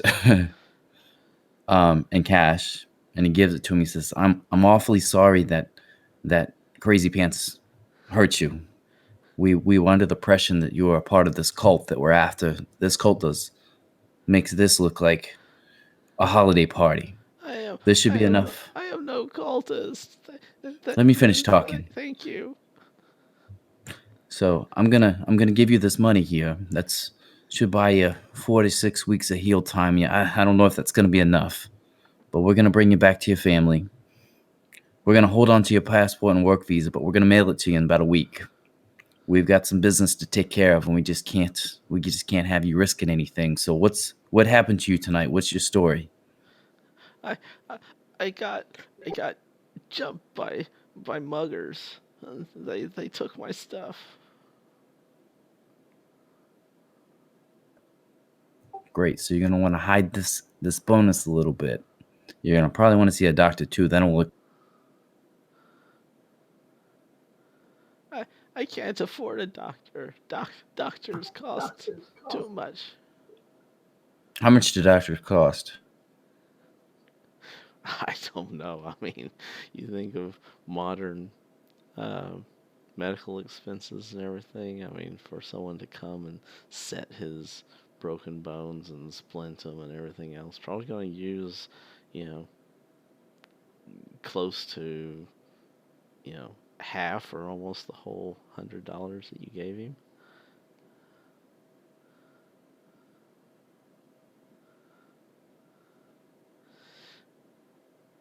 Of course, you could always make a credit rating roll to see if you could send a doctor his way to treat him.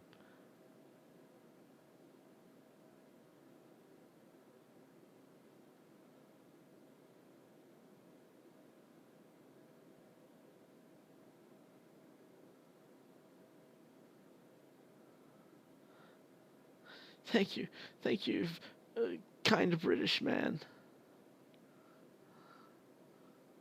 All right, let's get these cuffs off you.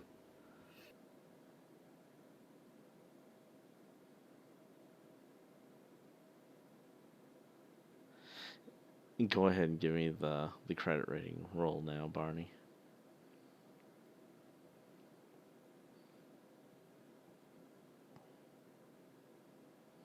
Okay. Yeah, you are able to call up the doctor, charge it, bill it to me, and you can have the doctor meet you at his house or stop by and make a house call. Doctor did that frequently back in that day. And if anyone says anything about who dropped you off, just say some nice people found you on the side of the road, gave you a ride. Yes. This nice British man, he he, he brought me off. That's great. That's great. It sounds believable. All right, so why don't you get to the front of the truck there, Abdul? The back here is a little bumpy ride. British man, why don't you drive? I'll ride in the back. I think you're the better driver, aren't you? I don't think British I man am, but if a nice British man is dropping him off, it should be a nice British man that, that is walks him to the driving. door. Okay, as long as you Yeah. guys Plus, the doctor can. are driving sensibly without having to do anything, unusual, then I mean he can drive a vehicle. It's not a big deal. Ooh.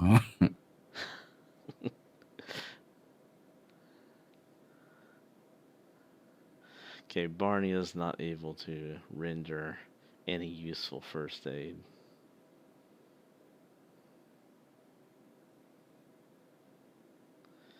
Nor does anyone else. I'm going all paladin tonight. I'm gonna spend 6 of my luck on the guy. Oh, nice. Okay, so you render some first aid to him. You kind of help to at least do some temporary binding of the wounds to kind of relieve some of his pain so the joints don't move around and complicate the fractures any more than what they already are.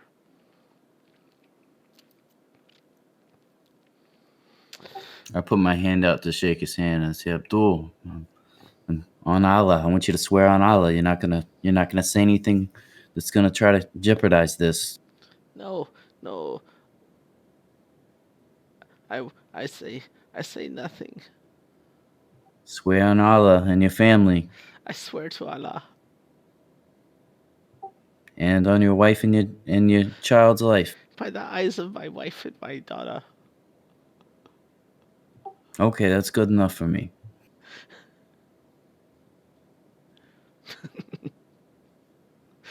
Irene. uh, ever the pessimist.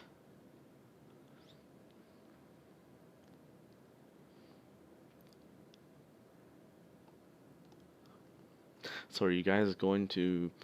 You have a drive back. I mean, if you're driving sensibly, it's going to take you half an hour or so to drive back uh, into town and go to his residence, drop him off. He does live in the Soho area. He would just walk to work, basically.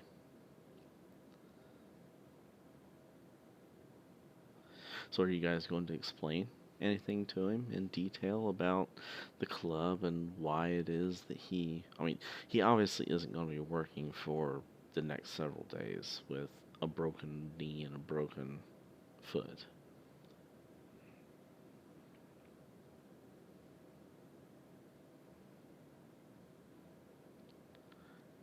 I mean, he might be able to hobble around on a crutch, once it gets set and has a few days to recover from some of the initial pain. But yeah, he's definitely not going to be fully restored.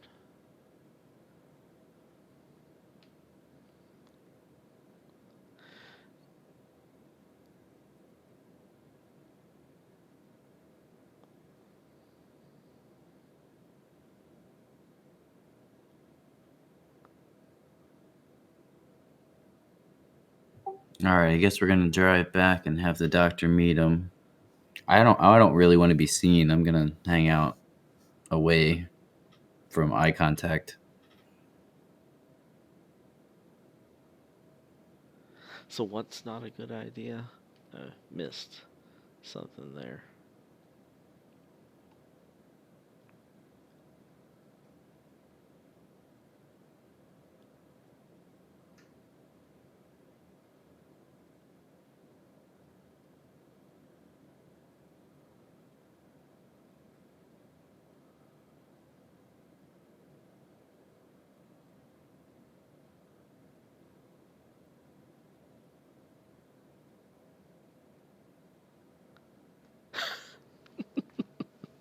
By some homeless person.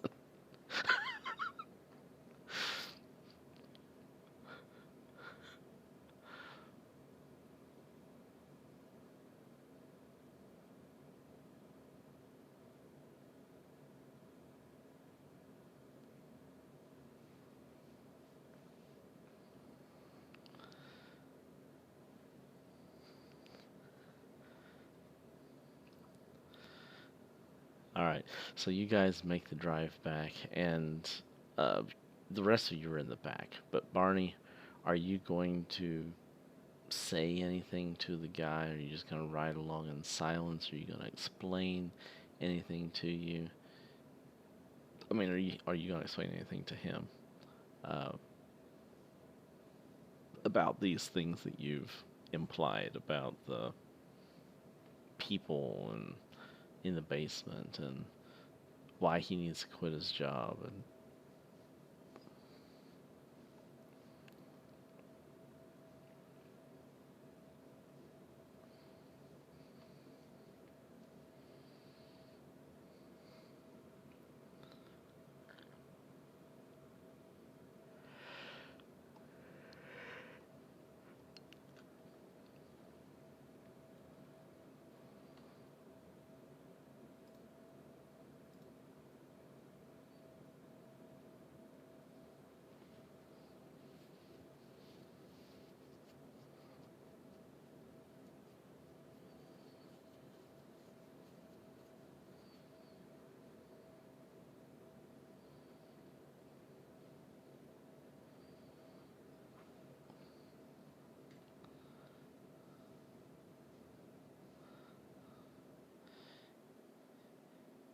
yes, yes, I will do as you say.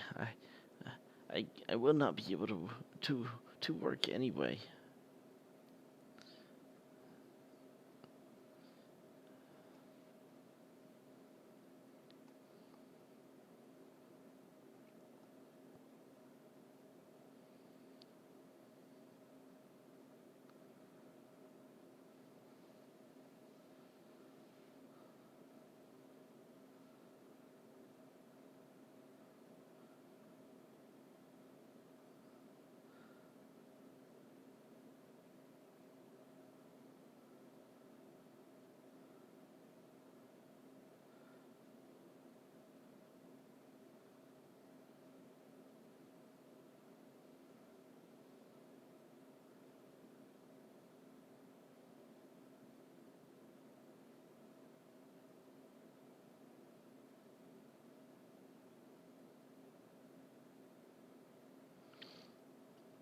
All right, so you guys make the drive back. You drop off the trio a few blocks away. You drive up to his house. You help him get to the door. His wife is a upset mess, and um, how are you going to? Are you going to give any reasoning or any excuse as to why you're dropping him off? Say anything about his state of being? Yes, yes, this I got jumped and beat and my things taken. I am so sorry, my darling. And this nice man, he stopped the person beating me and has helped me.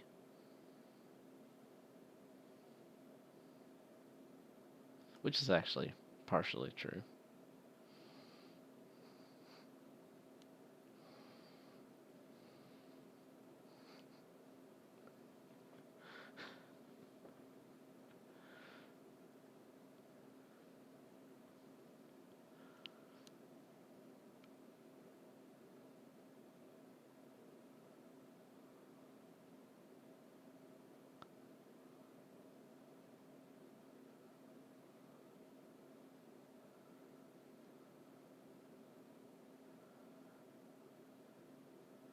So he gets into his house and you leave. You go pick up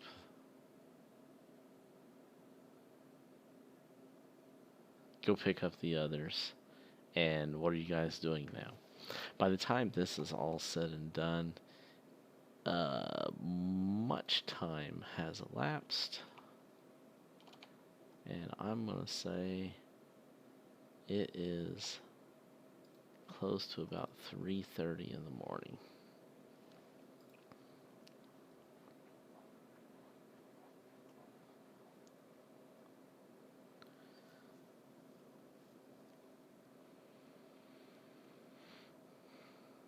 Any more nighttime excursions, or are you going to go hang up your hat for the evening?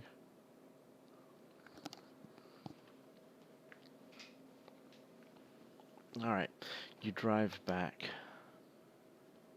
Hey, G, real quick. Yeah. Irene still looks pretty busted up, right? Like she's just beating the shit out of him, and she looks like wrecked herself. Yeah, I mean, she still has um, probably some stitches on her head, from where her head had to be stitched up, and her eyes are still kind of a little bit. Um, she has that telltale bruising, kind of along her nose and underneath her eyes. Looks like she has running mascara.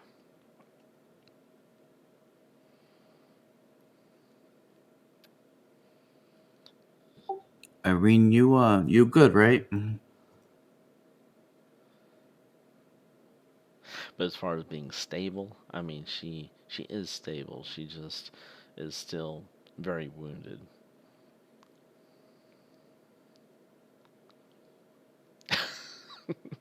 Okay, physically stable. I was really asking mentally, yeah. But she can take it how she wants. I wasn't trying to be facetious. You could do a psychology roll to see whether or not there's any extraneous psychological factors. I don't understand women. Yeah, it's probably just that time of the month or something. This lady has it every time of the month.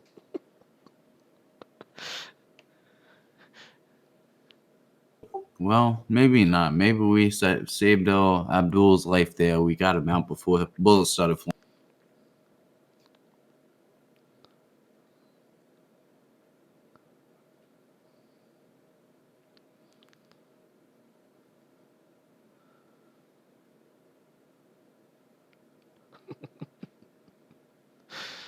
Mm.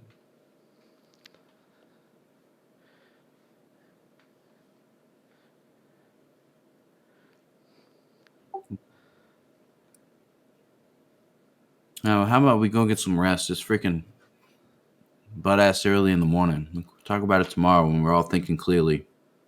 Yes, sleep on it.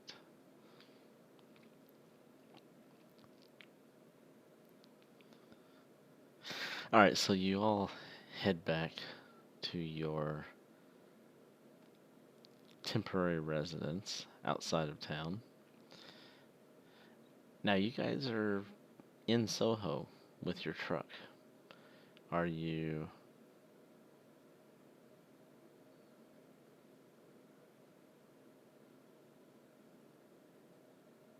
doing anything special while you're dropping off the guy other than just uh, you know, dropping off your companions a few blocks away? I mean, that truck does kind of stand out.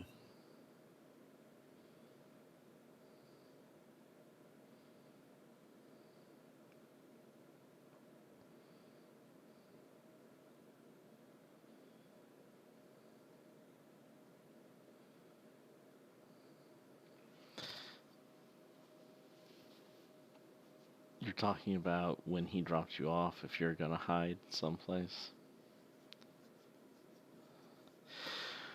Okay, Barney, give me a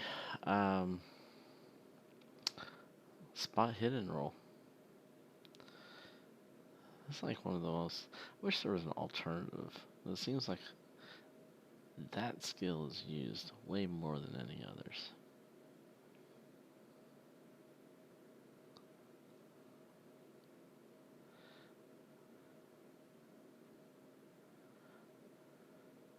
Okay, who was driving? Barney's driving, right?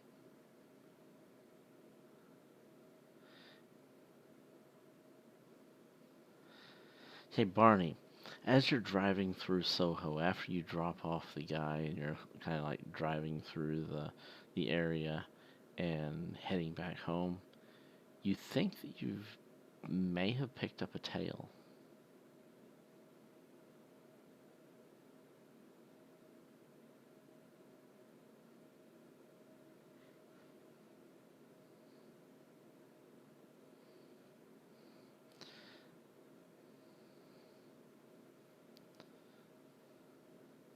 Oh, a car. There's not a walker who's going to be keeping up with you as you're driving.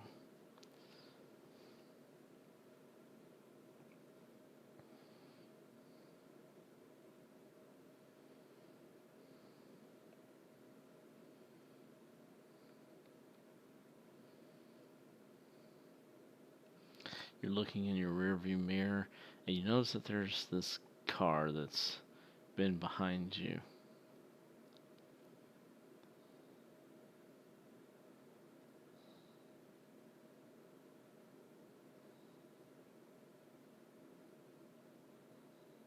Yes, you've already picked them up.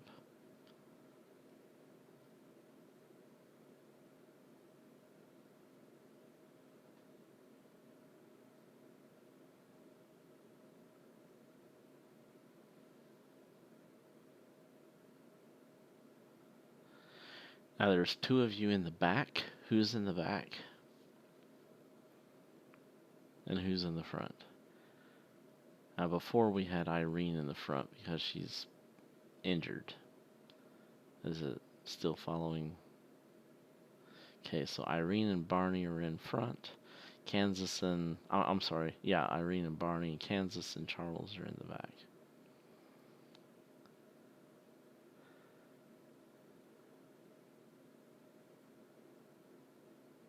There'd be no reason for you to switch. Barney was driving, you were just going to simply drive home. It wouldn't make sense for you to switch around seats or anything like that when all Barney was doing was pulling up to pick you guys up and drive home.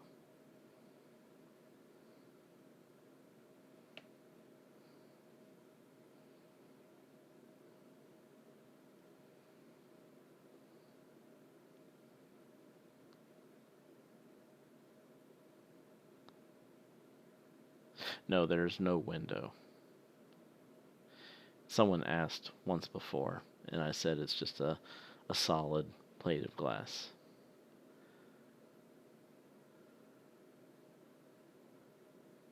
I mean, there is a window, but it's not like the window that slides open. It's it's solid, so you can't talk back and forth.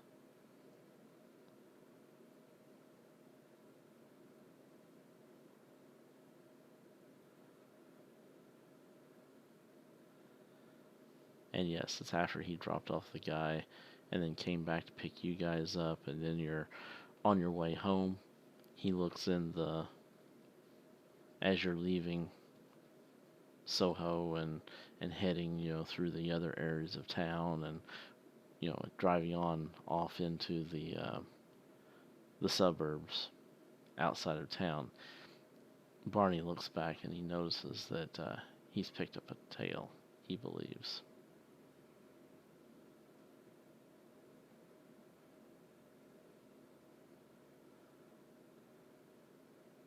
So since there's no window that you can talk through in the back, you have to kind of hang your head out the side window and kind of yell back to the guys.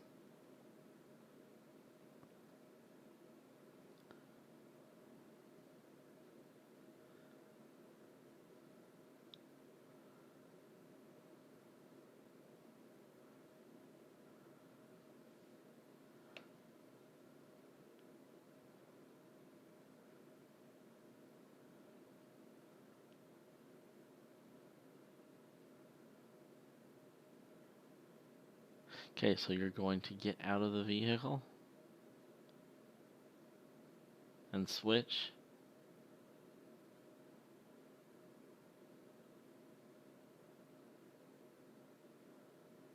Yeah, I mean, you could just slide. It's a bench seat, so you could just kind of slide across the bench seat if you wanted. I just didn't know how you were going to switch spots, if you were going to get out and do the Chinese fire drill kind of a thing, or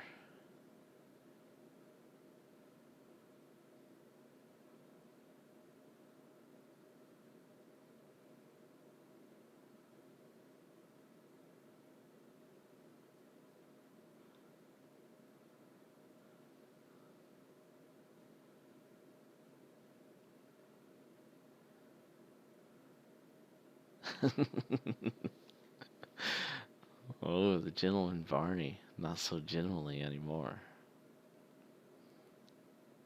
Does he show her how a stick shift works?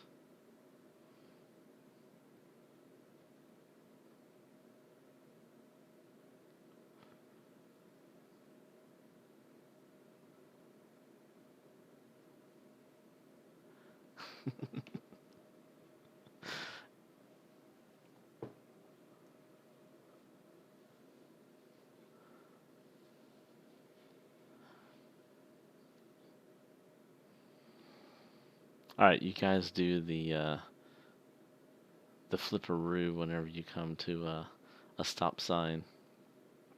Give me a um, dex check from the both of you, just to see how easily you pull this thing off. See if it's smooth or see if it's rather rough.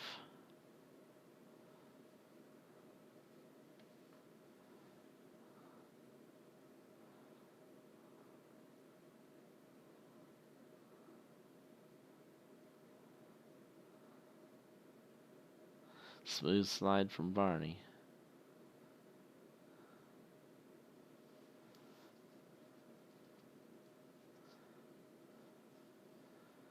And a smooth slide from Irene. Okay, you do it pretty seamlessly. You don't have any kind of kickbacks or stalls or accidentally bumping the gear shifter. Nothing awkward happens. So, you make the quick transition and you start back up again, driving just as if nothing had taken place. Now, for those of you sitting in the back, you do notice that this car kind of comes closer to you, but as they kind of slow down a little bit um, before they actually get to you, kind of a little strange because most cars when you're stopped at a stop sign, they'd come up and then they'd stop just right before they get to you, but this vehicle, it looks like it's slowing down way back where it's uh, before they even before they get close to you at all. And then as you take off um, from the stop sign, they kind of step on the gas, they rush up to the stop sign, and then they continue on.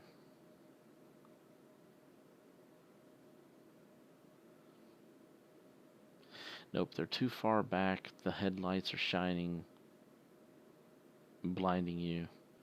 You can't make out anything in the car.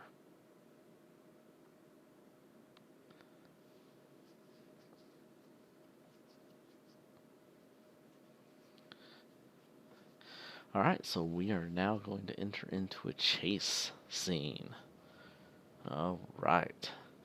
Chase scene through the streets of London at 4 o'clock at night. Is there anything in the back of the truck at all?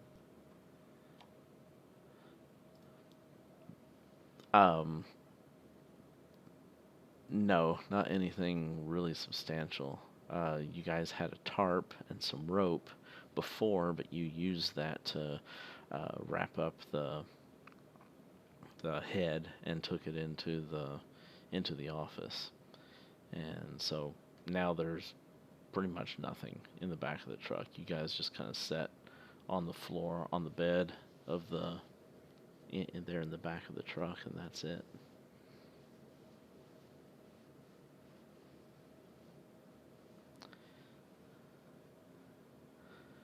All right, how far away are they? Probably a good, I don't know, 25 yards. Did you say that out loud, Kansas?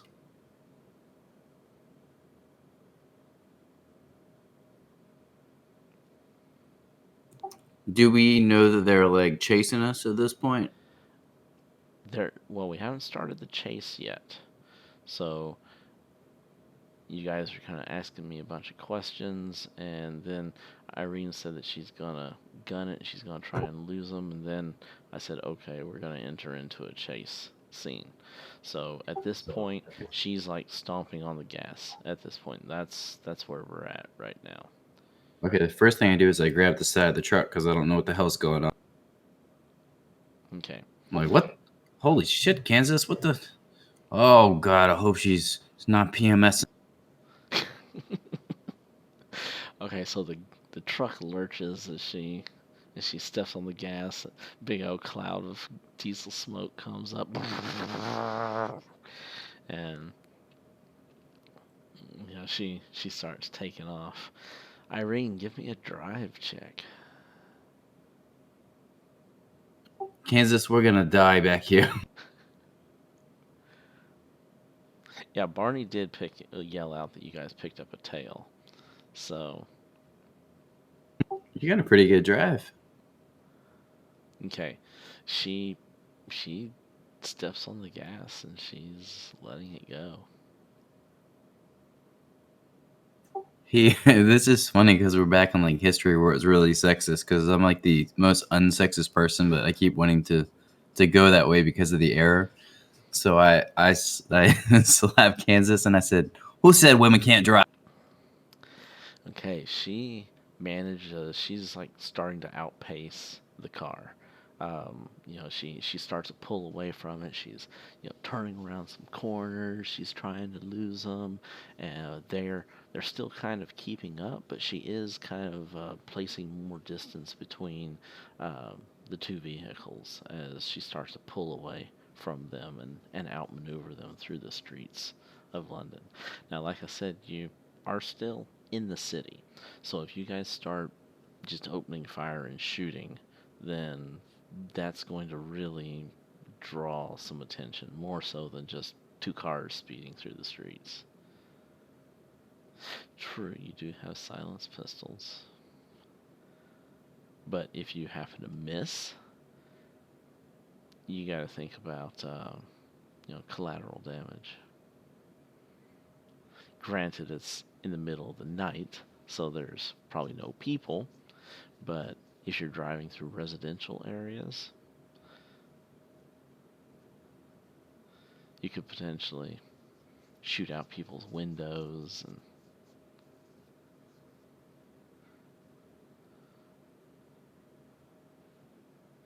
um, you run into like a few cars here and there, but yeah, at 4 o'clock in the morning, there's not really anyone out. The streets are pretty desolate.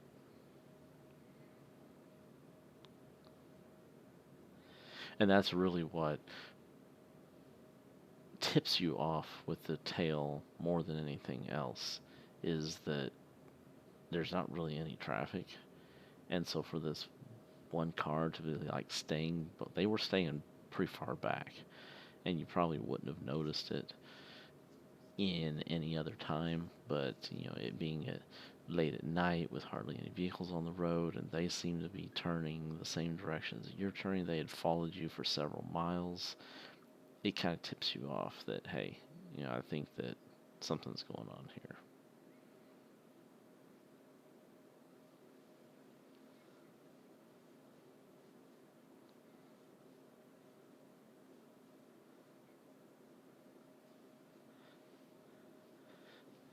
So if you would like to use some alternative skills during this chase scene, then I would certainly allow it. So drive is... So what I'm going to do with this is you need to have 3 successes net difference. So this is a chain, a skill chain. And so you need to have a net total of 3 successes to over theirs to escape. And so this will continue on until one of you either catches the other person or you pull away. Not 4E, just general chain of skills, chase scene kind of a thing. I didn't play 4E, so if it's like 4E, then it's not by any intention. Okay, so drive is a relevant skill. Navigate would be a relevant skill. What other relevant skills do you have? Deception, maybe? That's more of Like like... you're gonna swerve one way and go the other. Yeah, that could potentially work. I figure you have a good deception.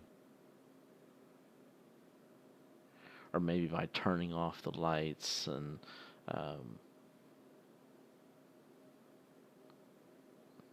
yeah, you could do firearms, to shoot out lights, tires, things of that nature. Of course, like I said, if you miss on those, then you might have some collateral damage.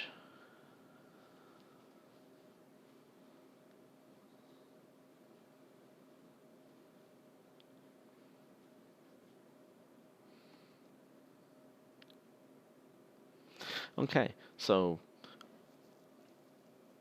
what's the next skill check gonna be? And who's gonna make it? I say let Irene try to redeem herself. Irene made her initial drive check to kind of pull away from him.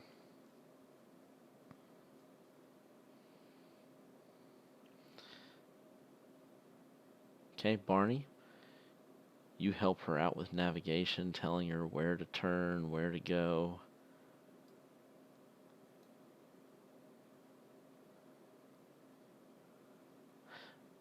Ooh. Yeah, that is going to be a net 0. But if you spend 1, then that'll give you an extreme.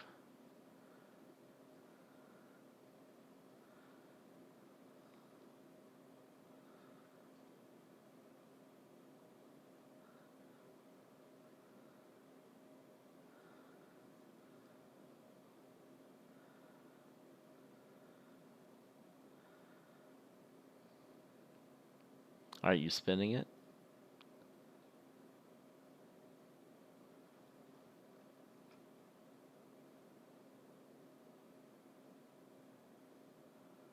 Okay.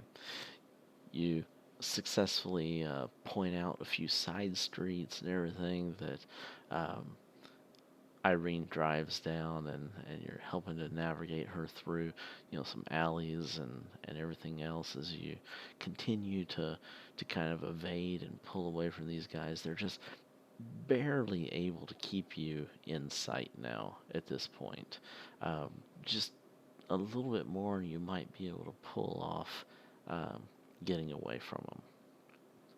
Okay, what's our next skill?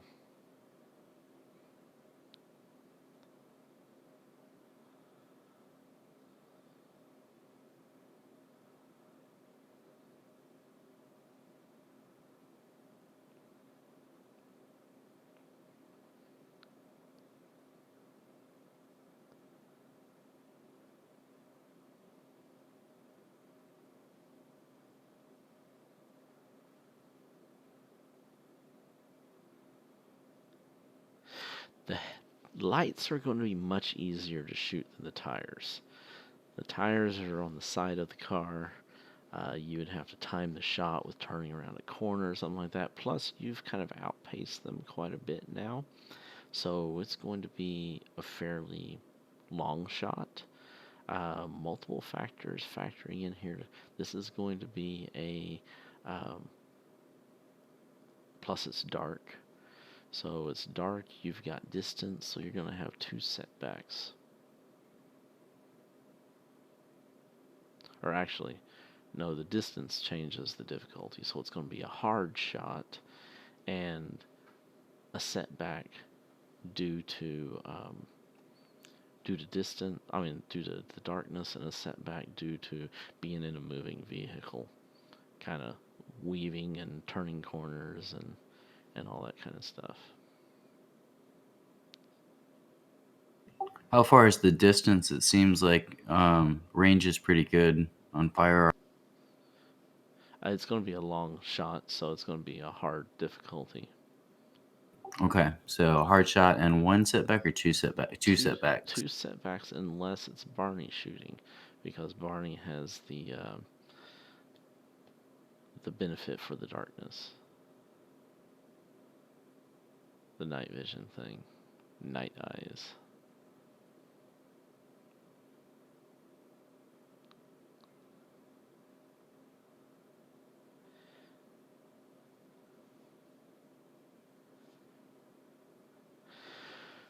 So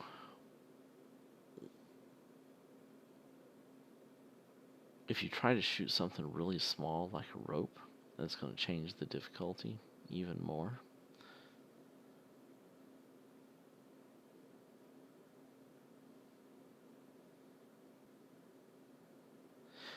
It's not for a small target, it's because the vehicle's moving around a lot. Dodging and weaving, turning down. Oh, wait a minute. Barney's in the front seat. This needs to be Kansas or Charles. Or both. And Barney has already made the navigation roll, so it needs to be someone different with a different skill. Okay. Yeah, that's fine. You go ahead and roll, Kansas. You got 1 shot, right? Why don't you try for a tire? Since you can't get both lights. Now you can do headlights.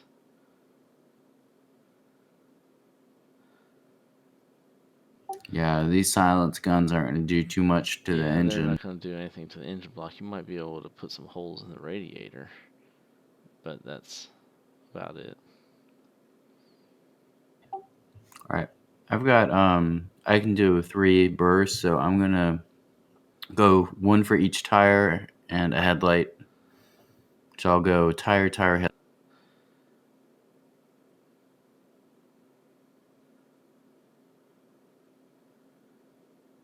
Oh yeah, what does aiming do? Aiming would normally help you out, except for your vehicle is not staying steady enough for you to aim. That's the only problem with that.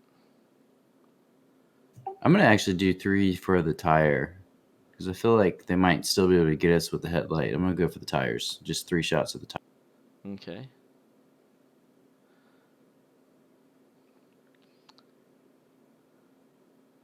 We'll just do it narratively, however it comes out. Bam. Okay. Now, we're going to see how effectively they swerve and dodge and avoid the shots. They ran into it. Oh, yeah. Yeah, you, like, bam, bam, bam, and you're, like, busting out headlights, cracking the radiator. Busting the radiator. You blow out a tire. They swerve off, run into a wall on the side of a building. And, yeah, they're completely busted up.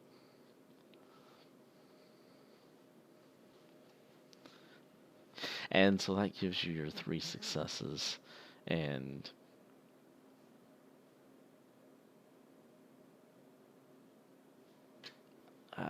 yeah, here, let me turn something on here.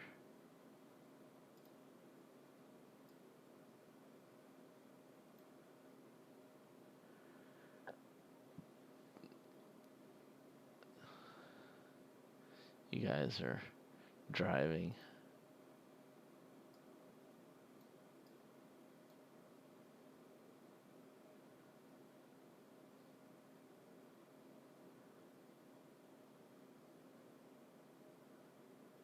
Is that too loud now? I can hear you now. I don't know what happened. Oh, that's right, because I'm not broadcasting it. Here, 1 second. There we go. I didn't hear anything after they failed their.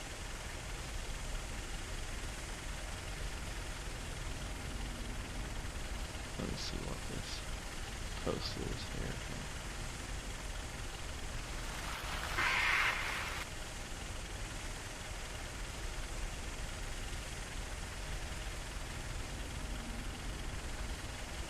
Yes, you guys did get away. You were pulling away, but then with with their fumble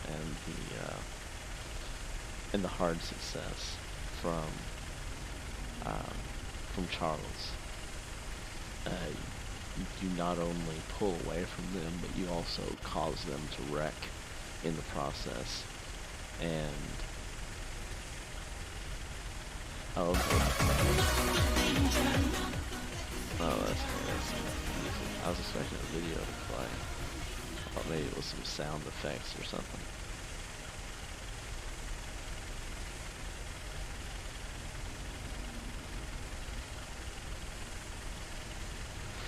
You had placed a fair amount of distance between you and them, so if you do slam on the brakes and go back, you're going to have to backtrack. Probably about 50 yards, 50 to 75 yards distance, we say, you would place between yourself and them.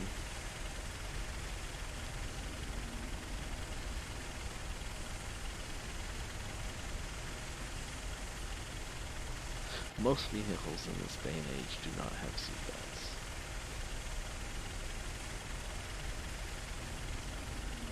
Nor do they have airbags.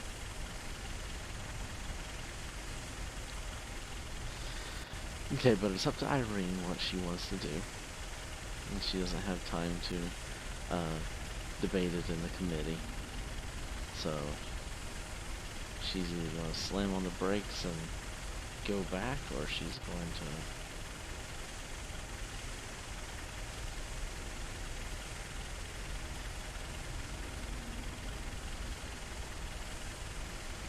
Okay, she's slamming on the brakes and putting it in reverse. Okay, Charles in Kansas, give me some dex checks. And she slams on the brakes and throws it in reverse. Okay, Kansas catches himself.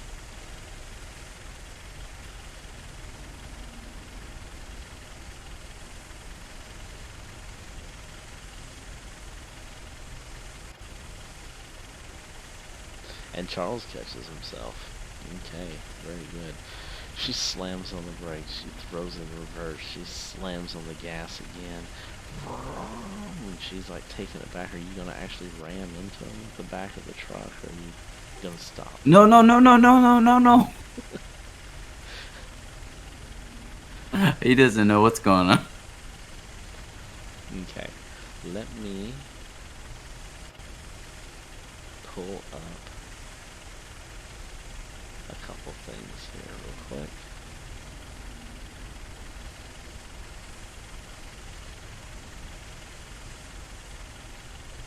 Where's my NPCs?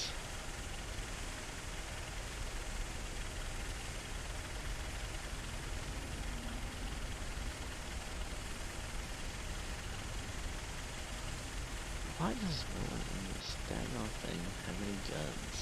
Oh, that's because they're in Britain. That's why. Duh.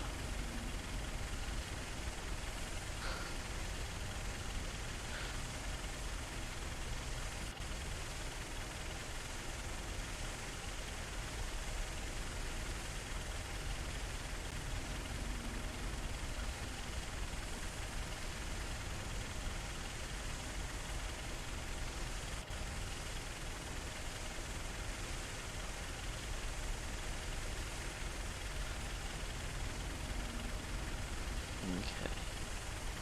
Let's make a roll. He's out.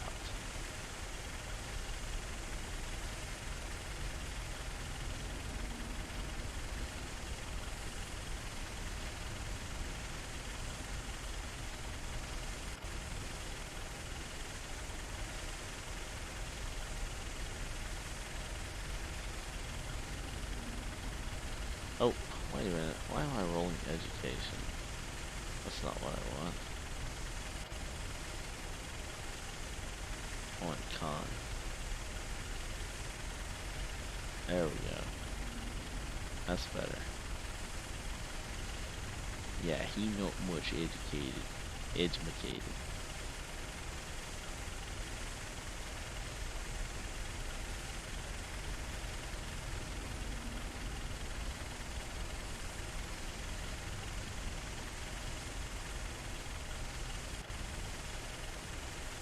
And for the third guy,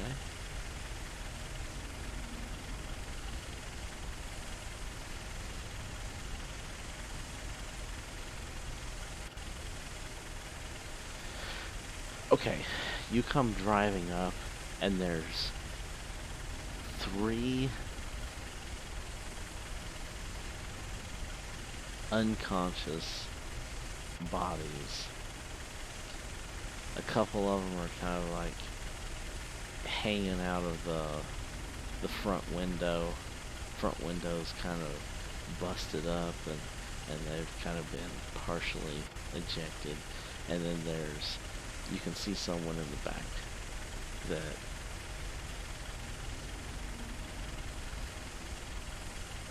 looks like they've been tossed, but they're also just kind of laying there.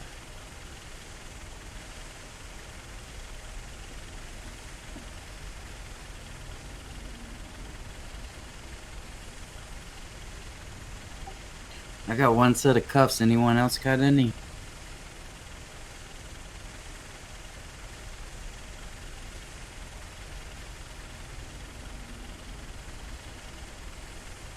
Okay, so who's grabbing the guy out back?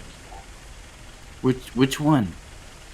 There's only one in the back seat, Yeah, yeah, they all dress the same. relatively. I'm gonna grab all their wallets. Okay, that's gonna take up some extra time. It's alright, I'm gonna grab their wallets because then we can look them up later. Okay, I'm gonna train my gun while I'm grabbing them in case they start stirring. okay.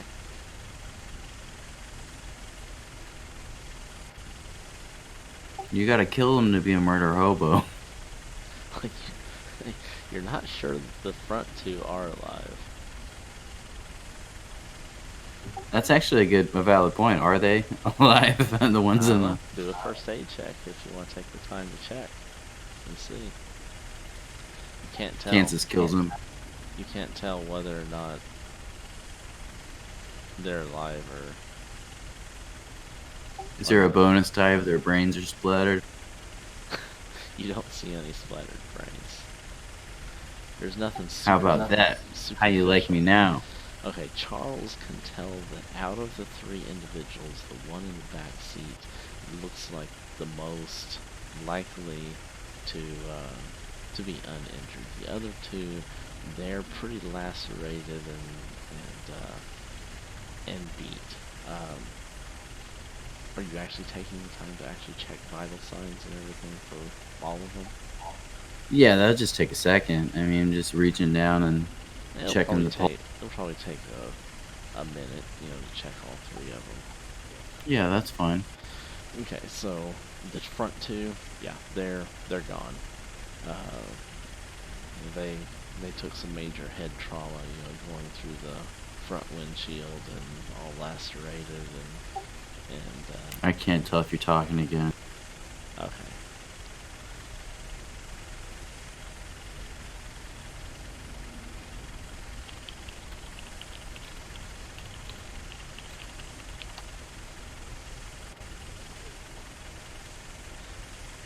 The front two are dead. The one in the back, he is still alive. He's just been knocked unconscious.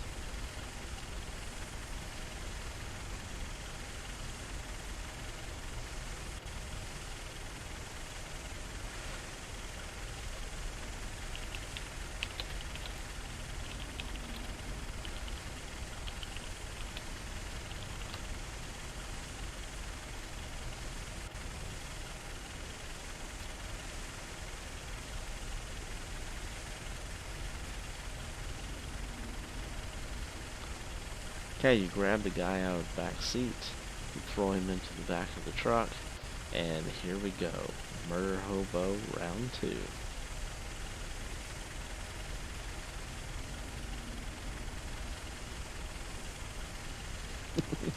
You only thought that you were gonna go home and rest.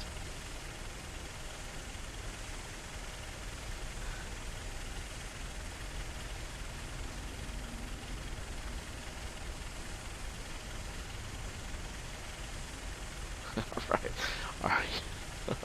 Are you driving back to the same location?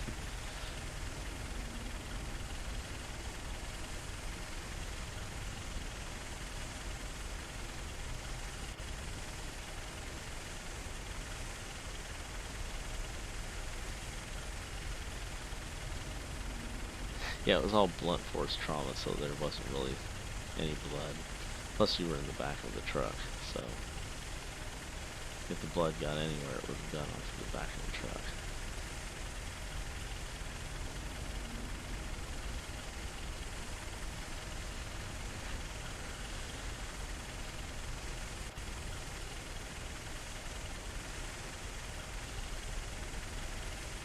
Yeah, it might have been a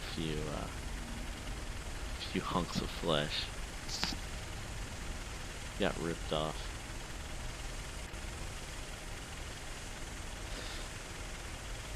Okay, so you guys drive back to the location again, and you place your cuffs on this guy.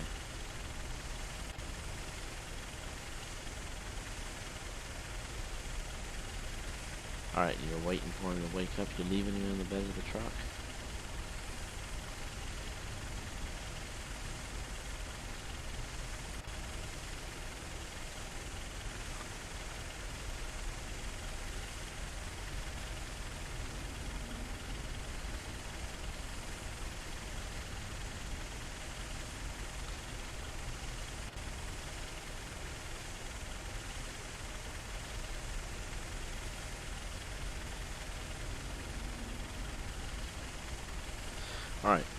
So you cuff him, you drive him out to the location, is that it?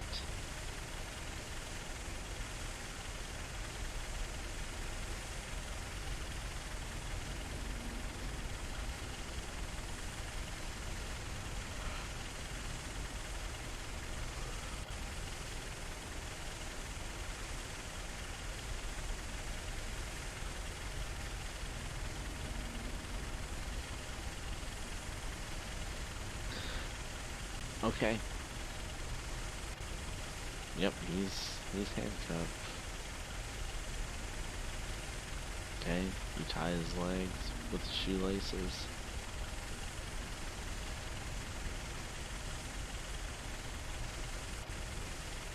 Let's see if he comes to before you actually park.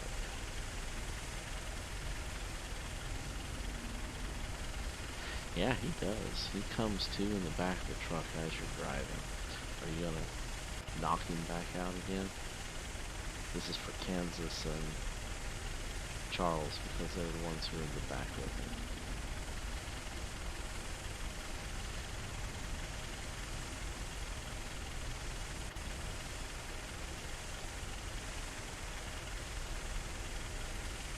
Okay, so he starts to come to.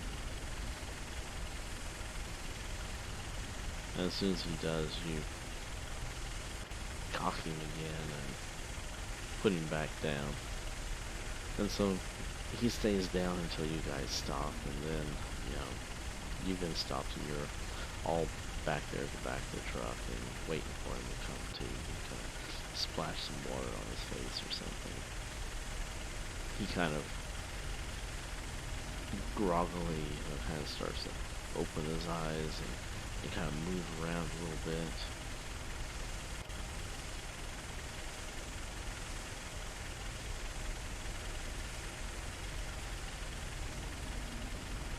You thought you was having a bad day before. Oh, you you in for a surprise. Did you, never mind. You didn't say so, so up to this point you guys haven't really looked him over. You just bound him up and that was it. I took his wallet, so I don't know if I would have thought anything else then. Yeah, you just took his wallet. That was it. You guys didn't say that you searched him. Looked for any That's tattoos true. or markings or weapons or anything else. Nope. Yeah, I didn't say. Okay, so as he's coming to, you can see him reaching for something.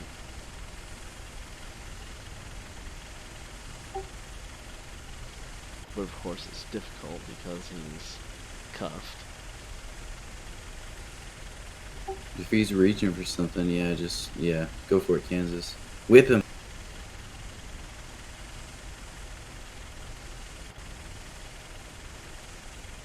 Yes, you can reach for something with your hands cuffed behind your back. And it's not like a jerking kind of reach for something. You can see him shifting, where he's kind of shifting his arms a little bit to where he's adjusting, I should say.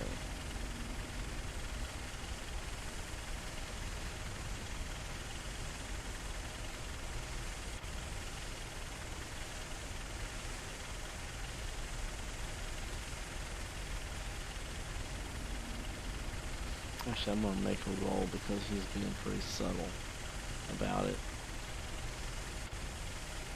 Okay, everyone give me a spot hidden roll. Okay, Charles, hard success. Nice. Kansas got an extreme success. Okay, Kansas sees him just very subtly, just kind of like reaching to, like he's checking to see if something is still where it should be.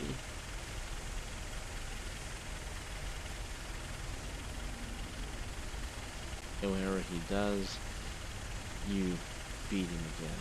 No need to make an attack roll because he's already subdued, but do give me a damage roll. I'm not going to just narrate this one as being a automatic knockout.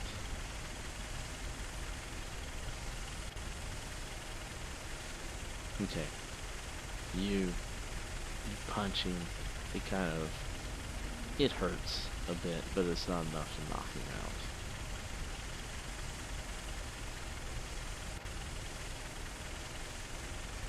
Okay, Kansas just starts going to town, just beating on the guy. Give me another damage roll. Puny punch. It's like little puny little uh, mosquito bites. You know, he's just.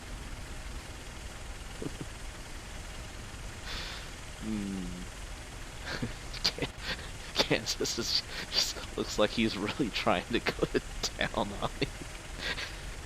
He's just not doing anything. All right, cowboy. Back it off, cowboy. So he Quit slapping the man. Quit slapping him.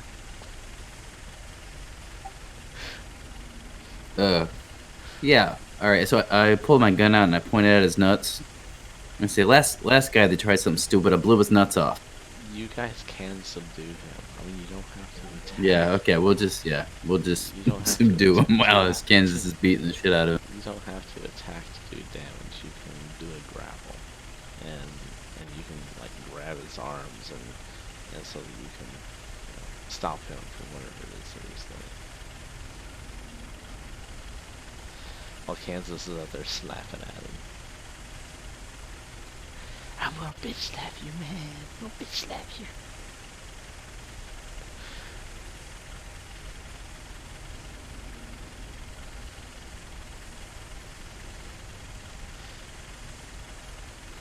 Alright, so Charles looks to see what he was reaching for. Since it's obvious, I'm just going to give it to you. He was reaching for a knife.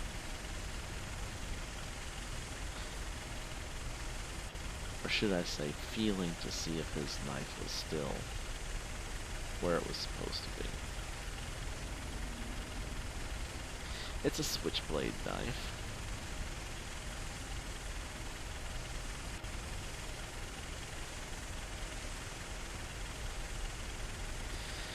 You manage to disarm him and you get it from him.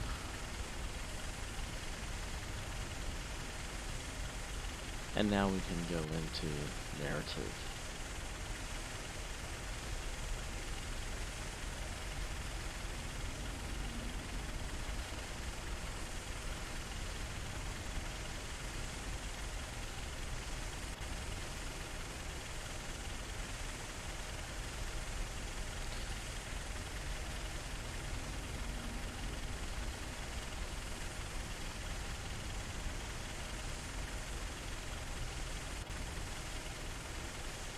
Only the ones that want to carve your tongues out, you filthy whores.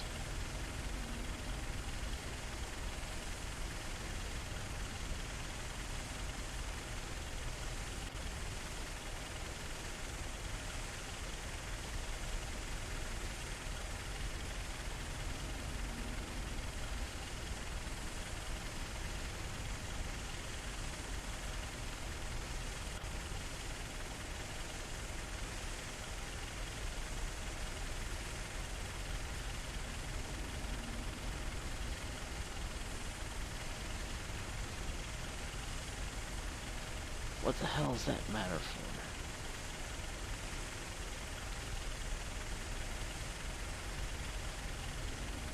You are so dead. You can do whatever you want to me. Kill me. If you want. But the Master will have his way with you, and those that you care about.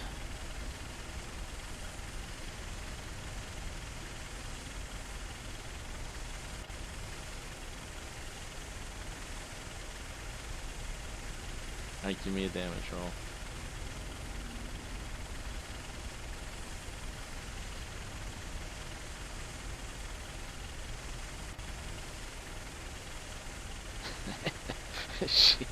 she loves busting those knees.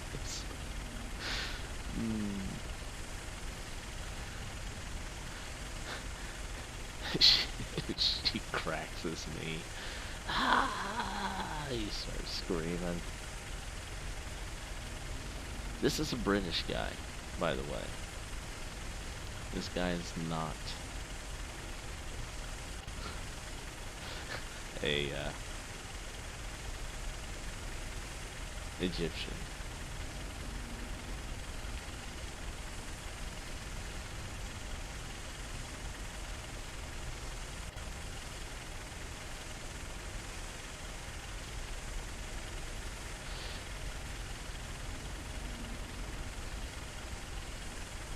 This whole country will burn.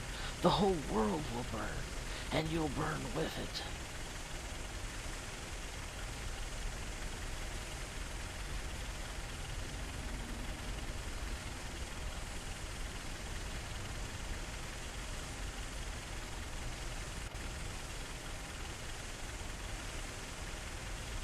Our great priest will bring a reckoning upon you.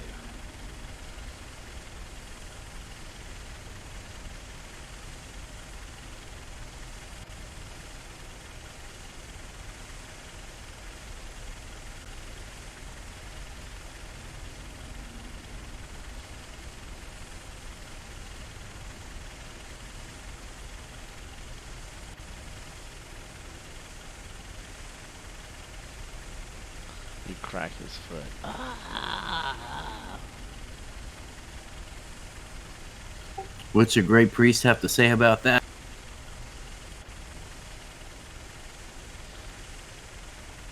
Pain is only temporary. Oh, we just getting started. I guess the great priest crashed fantasy grounds.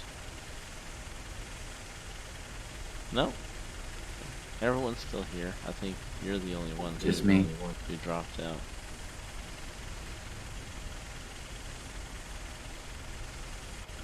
Hey, by the way, the new Fantasy Grounds Unity, is that still available? I'm on the site and it says pledge, but there's no actual pledge button. No, it's not. It won't be for sale until they get out of the beta. That was for the Kickstarter. Gotcha. The Kickstarter's over. That's what I was on the Kickstarter. I like the cheaper prices.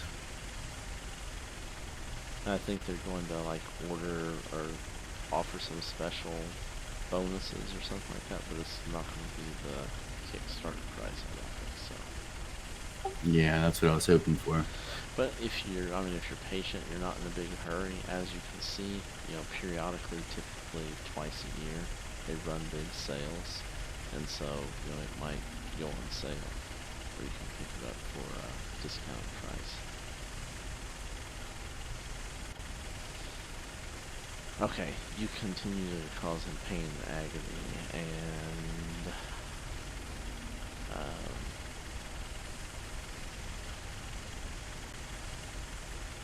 yeah, he bears it.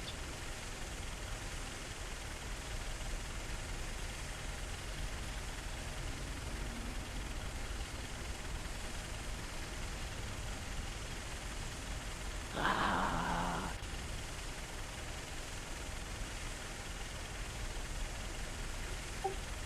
Hey, Crazy Pants, you think he's fireproof?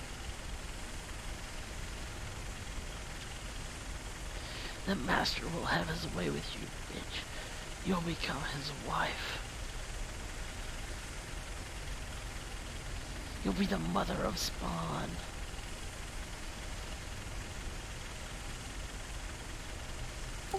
You see that English guy there with the beard? He likes guys. You want to be his wife?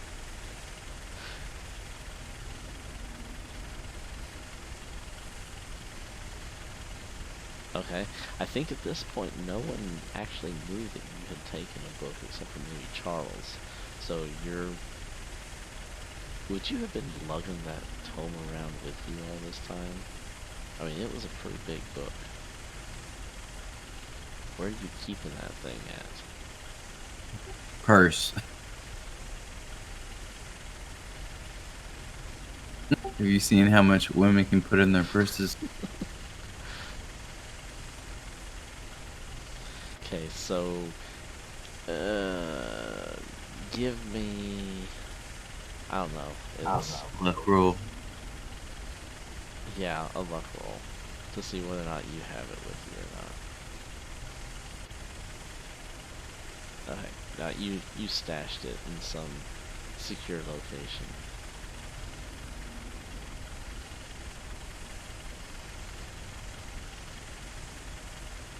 Probably back at the hotel room, someplace safe.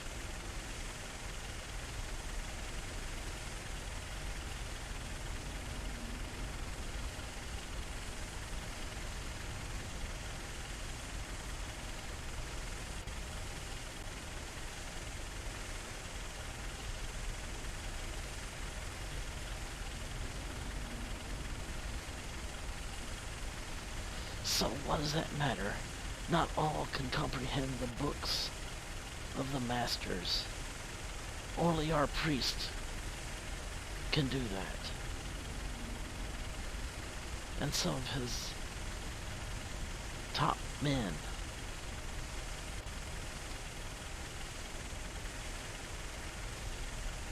Your mind is too feeble to understand.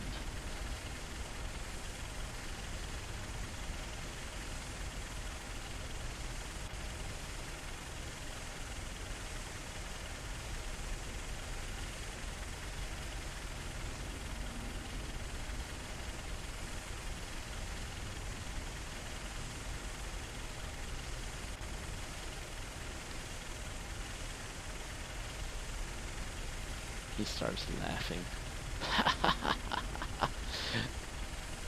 You thought that you were going to get them back. You are as stupid as you look.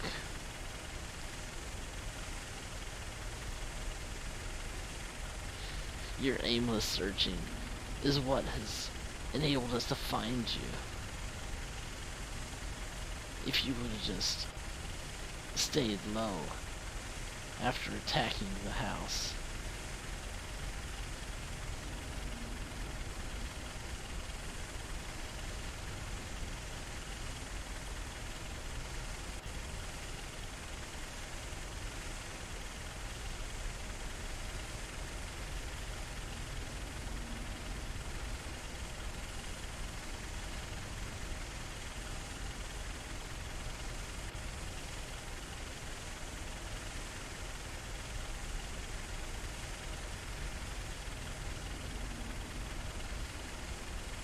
You may as well just forget about them.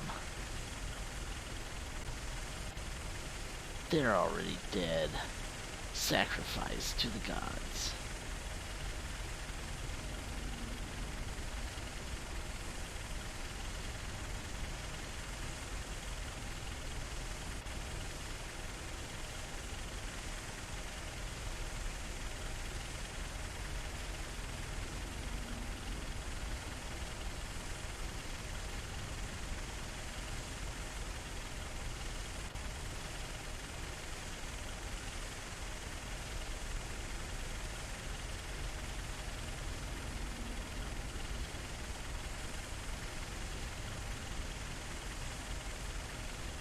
Which one was the one that you care about? Was it the old geezer? Or was it that young British chap?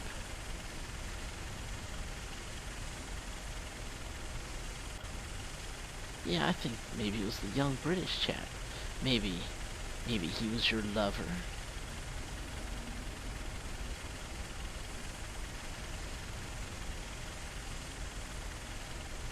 Ah!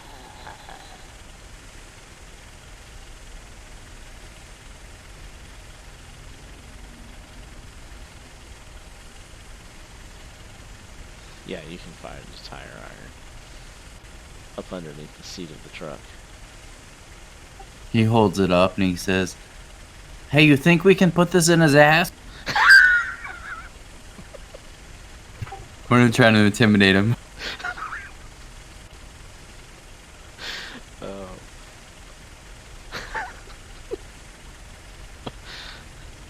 You are a sick dude. You know that? Any bonus die? I'll give you a bonus die. Oh, that was funny.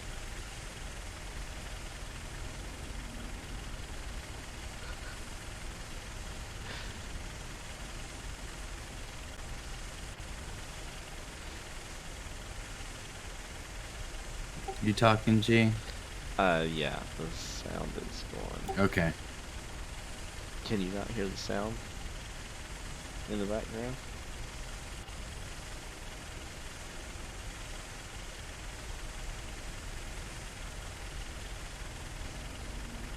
Here, let me get some ominous music playing here.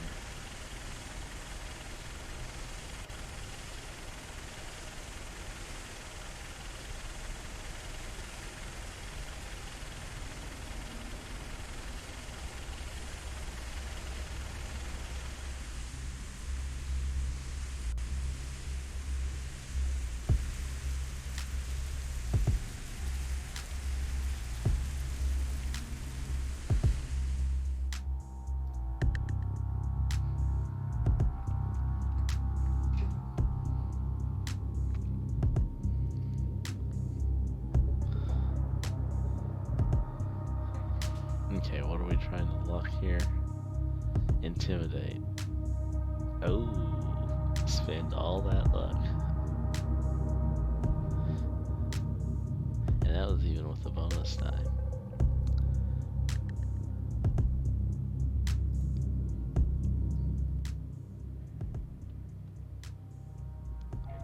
Alright, so what you say is rather intimidating, but he's not really intimidated by it.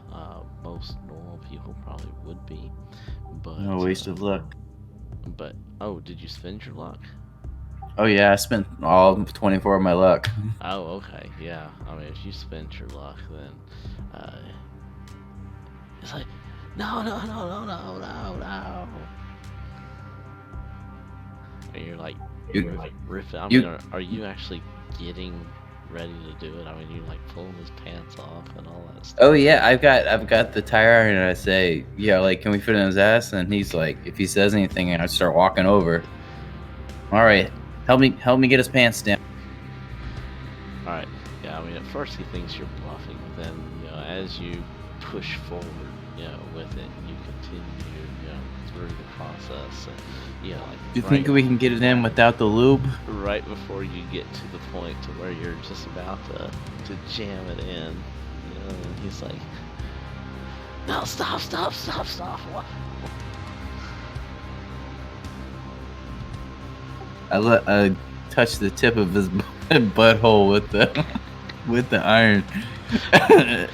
Did you heat it last up? Chance. Did you heat it up? No, I didn't heat it up. Okay. I didn't heat it up. I said last chance. Before you're about to lose your virginity. Fine. The ones you want, they're at the mansion.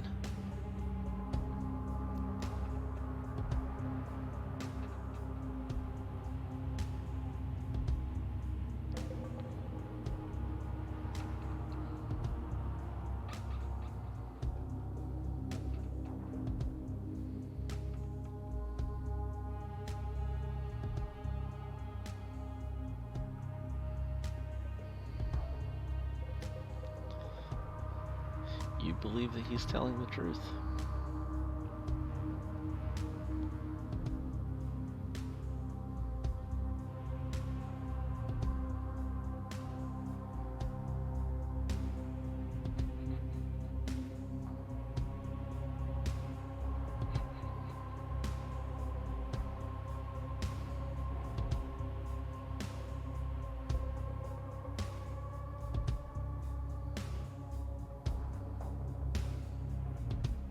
You must not have checked everywhere. There's a special place that they keep people until the rituals. You're gonna have to be more specific than that. Where is the special? I don't know where it is. Only I see your special. knows. I see your special place right here, and I rub it on his butt. No, I swear. I told you they're there, but I don't know where they keep them. We just arrived for the rituals, and then they're brought out for the sacrifices.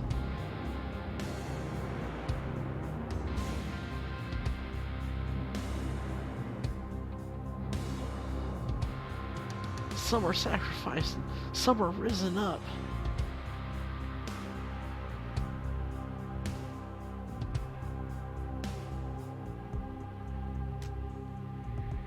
I don't know, about a week ago.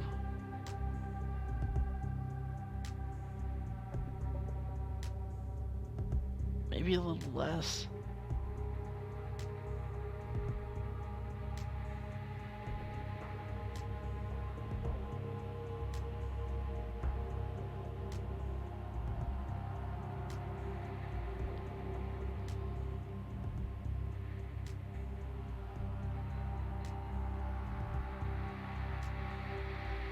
No, it has not been a week since you were there.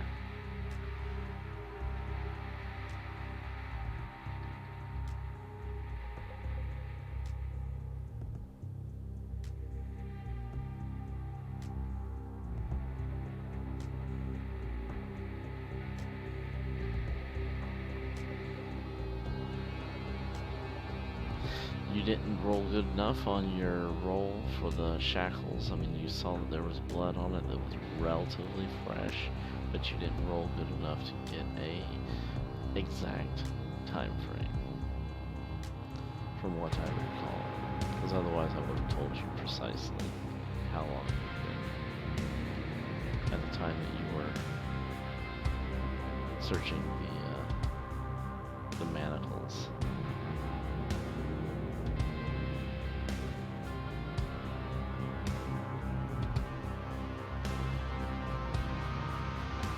Garrion, he's our head priest. He leads the rituals. Would he be home right now? I don't know. I don't know if he's here or if he's out at the estate.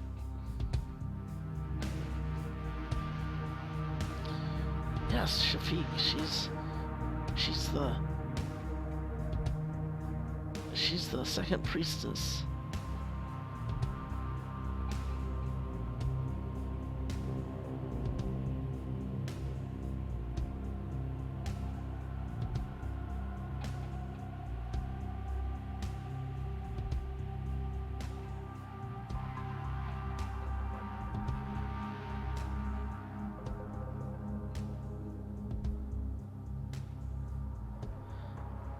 Those are the only two. The rest of us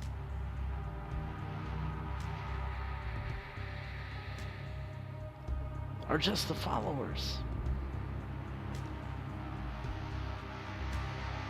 We do what they tell us.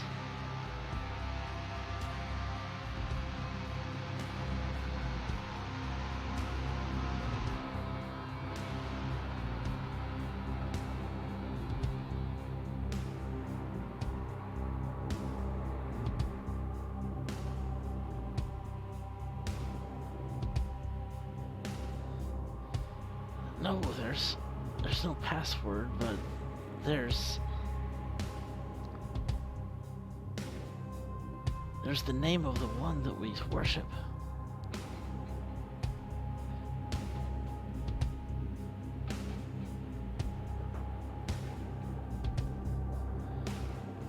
Praise be to the Black Pharaoh.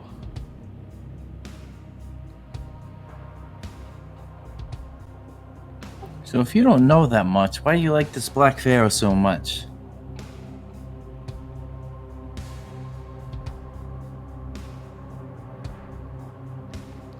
So he will bring a reckoning. He will reset civilization the way that it is meant to be. And you gotta sacrifice people to do that? That don't sound... He will rule over all.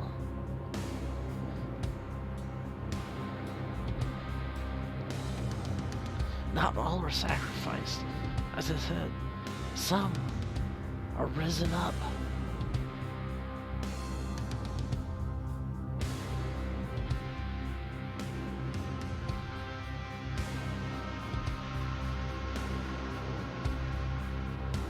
Those Those that live, join us. Those that die, we're not deemed worthy.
I don't know.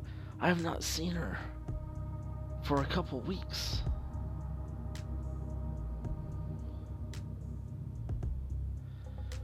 I heard that her place got trashed, and she's been in hiding since. She will surely not miss the ritual, though.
It varies.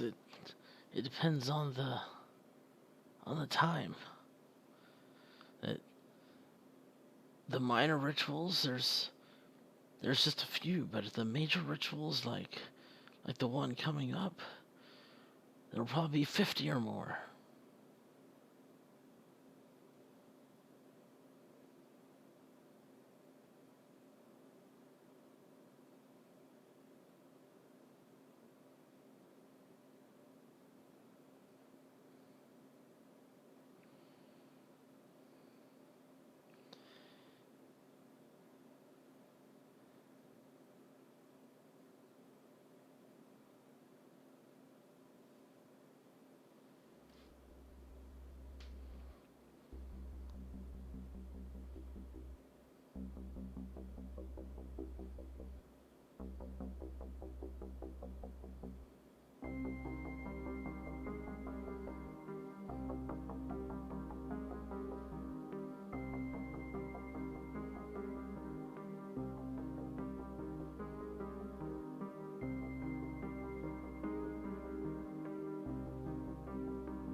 Yes, yes, take me to the police.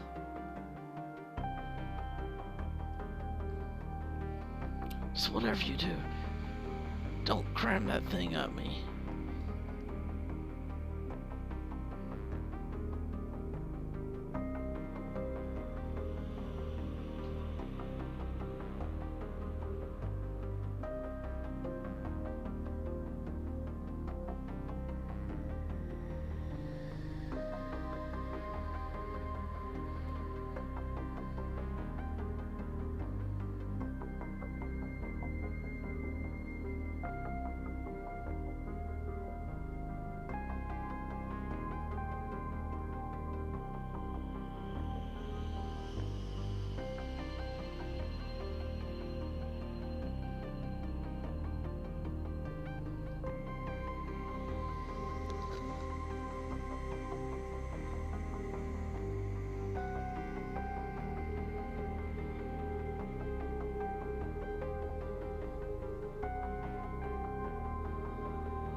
take my chances in the prisons.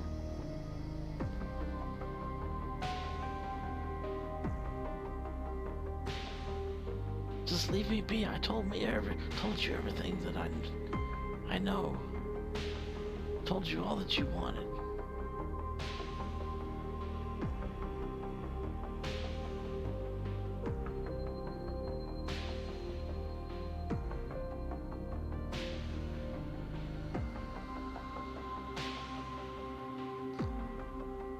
Yes, take me to the police.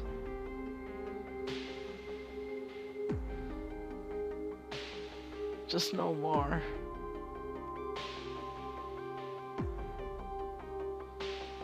You guys are insane.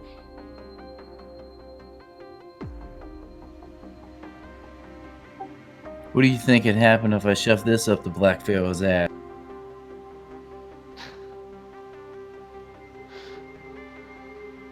You think he'd rise up?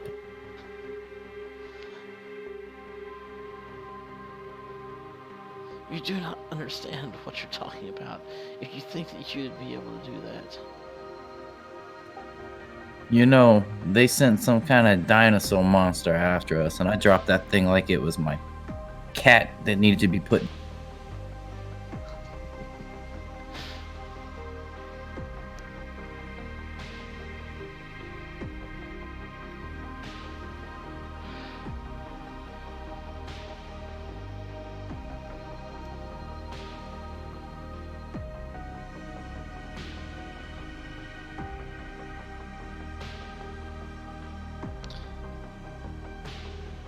It is like 5 o'clock in the morning. Let's see. Let me check my calendar here. Yeah, it was 4 before. By the time you guys get out here and do your interrogations, it's like 5 a.m.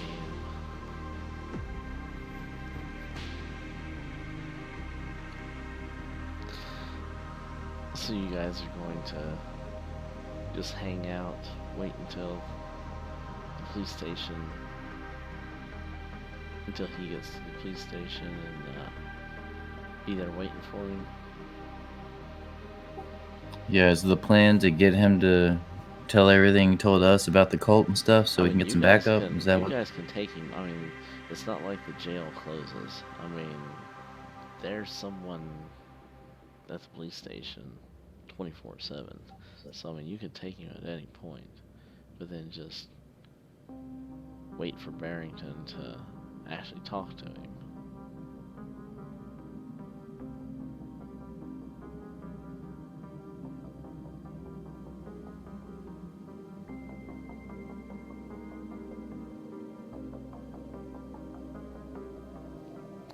So is that what you guys are gonna do? You're gonna take him straight to the police?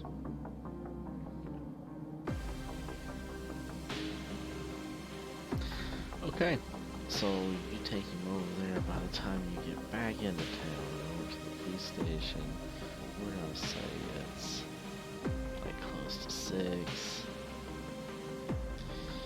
You take him in, and he's still handcuffed. His foot is broken and his knee is broken. And he's got slap marks all over him.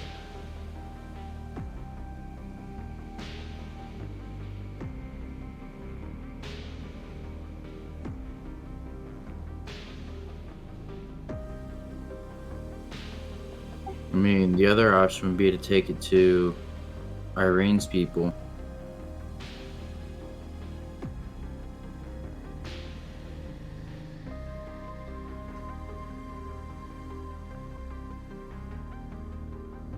Or just put a bullet in his head.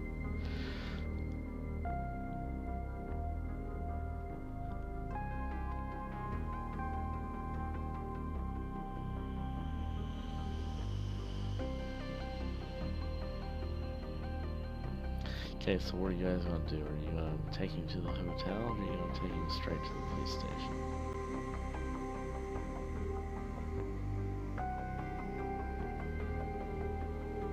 He might have information on things like that. If we get Gav again, he'd have all kinds of good info.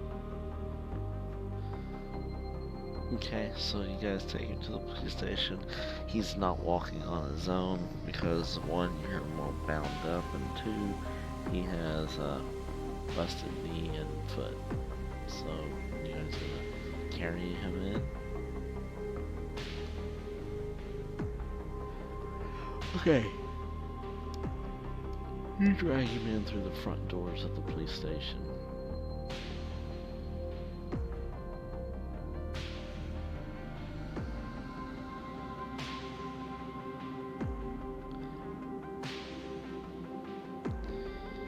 As you drag him in through the front doors and up to the front of the police station, up to the counter or whatever,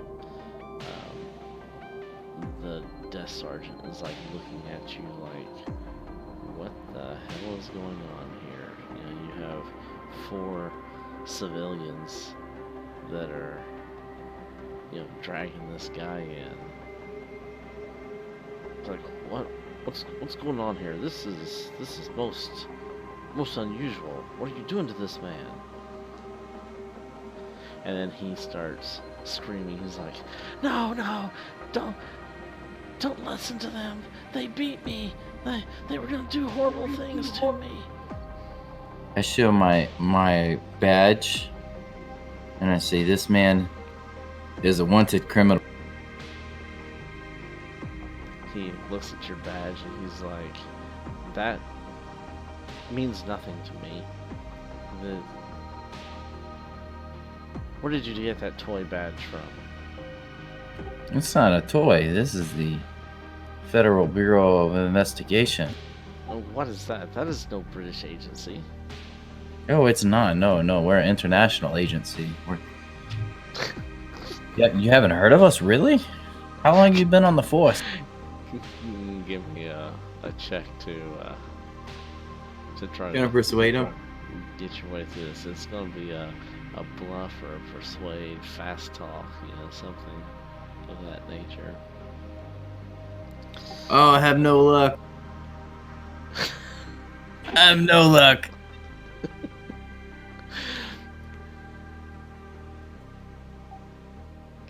Yeah, literally. He's like,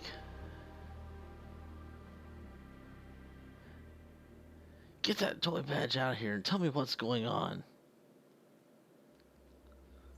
He puts it away confused. I thought everybody knew who the FBI was. I need some help up here. He calls out and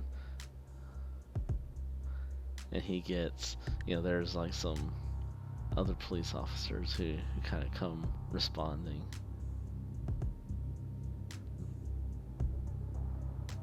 The guy on the floor, he's blubbering and he's like, look what they did to my leg.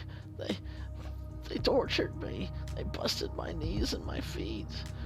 They were gonna cram things up into my body parts. Whoa.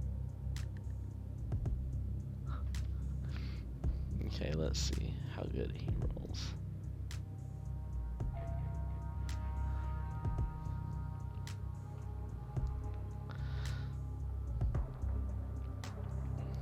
He's making a pretty good argument that, and the evidence is definitely, certainly condemning. As far as this is not the normal thing that a law enforcement officer does before they bring in a prisoner. And but on the flip side, criminals are known to make up and fabricate a bunch of stories. So it looks like he's kind of on the fence. Like, he doesn't really know. We'll get to what you're saying here in just a second. So he doesn't really know, whether or not to believe this guy and what he's saying is true, that you did beat him and threatening and all that stuff, or whether or not he's just fabricating the entire thing.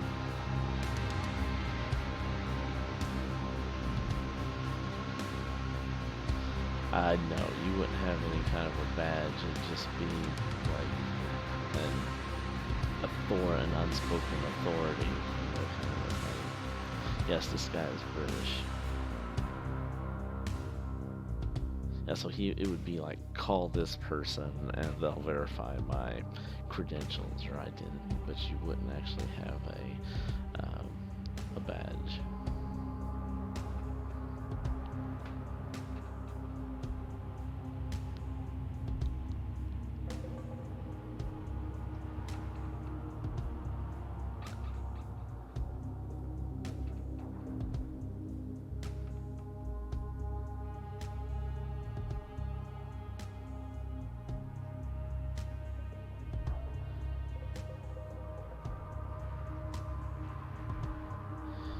Yes, I think that would be best. We'll take this man into our custody for safekeeping, and you can wait here and explain everything to Inspector Barrington. The other police officers come forward and they take custody of the guy and drag him back to where the jail cells are held.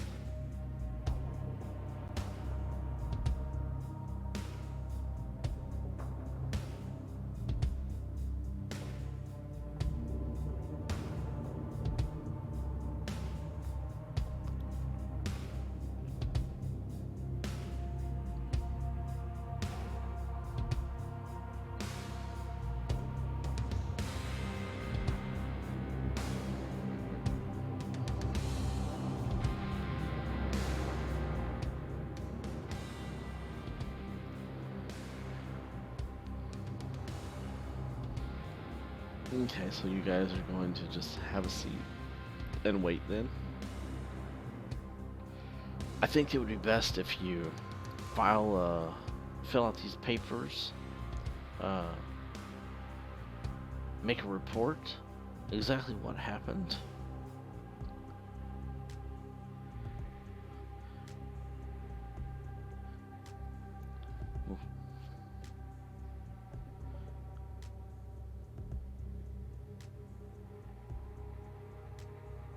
Of course, we have tea. What kind of police station would it be if we didn't have tea?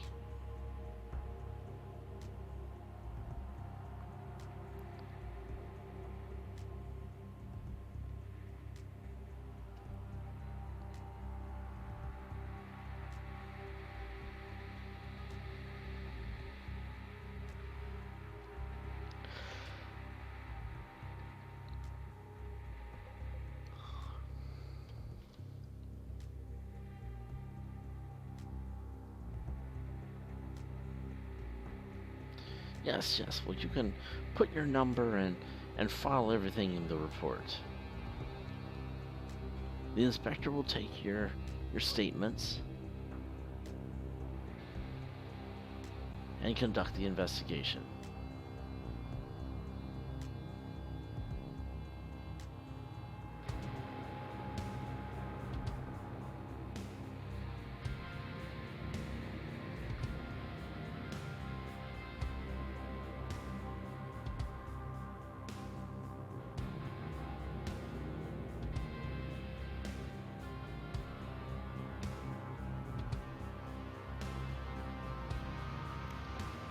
The inspector is not here yet.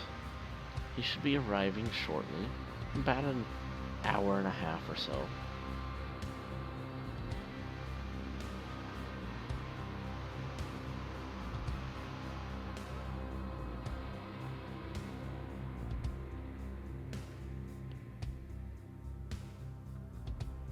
He gives you the stern look. He's like, now really, is this that serious where it needs to be? You can't wait?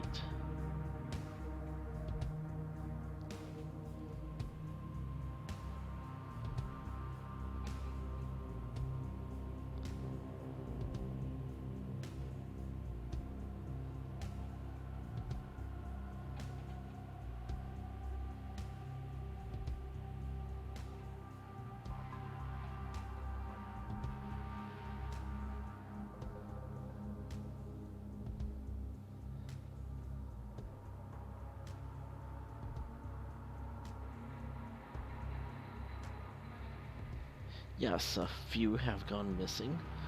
There's no proof that of who's behind it, though.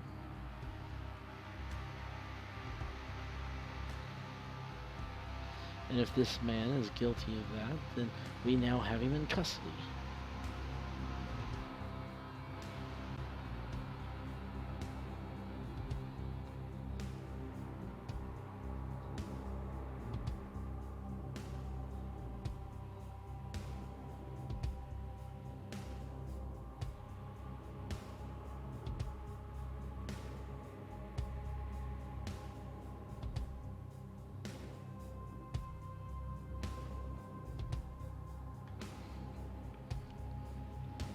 Yes, I think that'd be best. It will take you a while to fill out the paperwork anyway.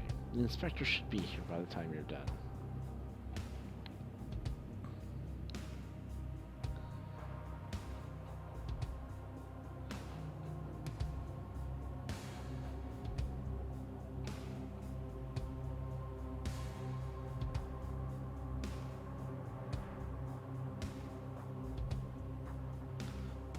Yes, well, if it's in a few days' time, then I guess there's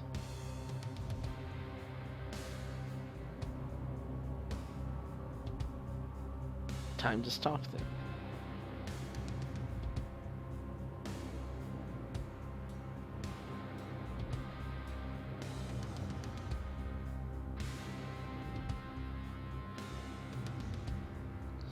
He points over to where a little table is with some tea.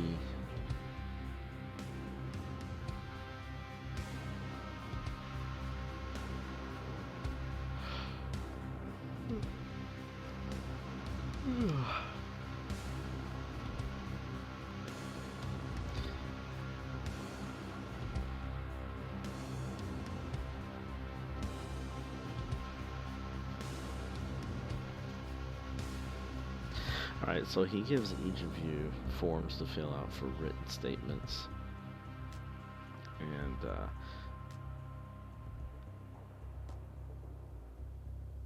directs you over to some little tables or booth, kind of areas where you can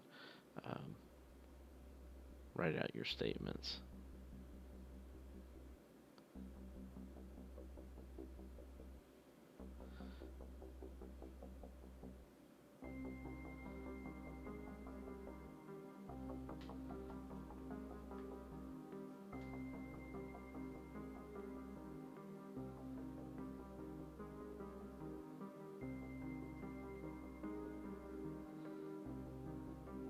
Okay, Barney has his flask that he pours his whiskey into, or pours it from.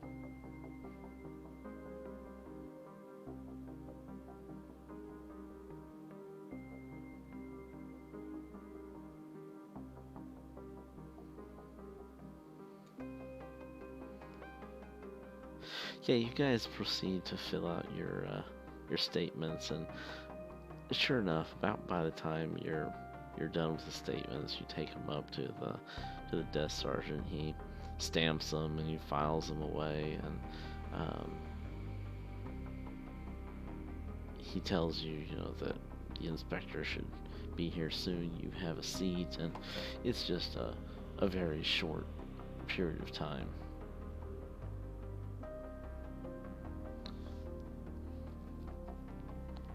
Before Inspector Barrington comes out to the lobby to retrieve you. He says, well, if it isn't our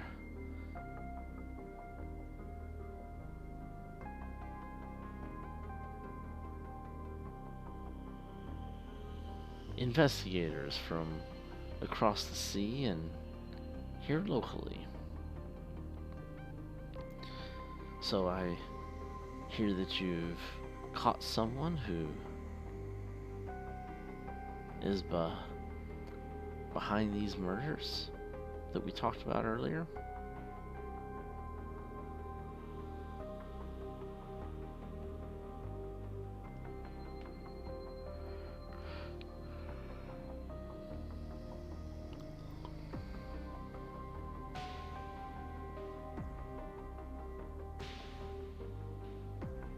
Yes, well, I have your reports, and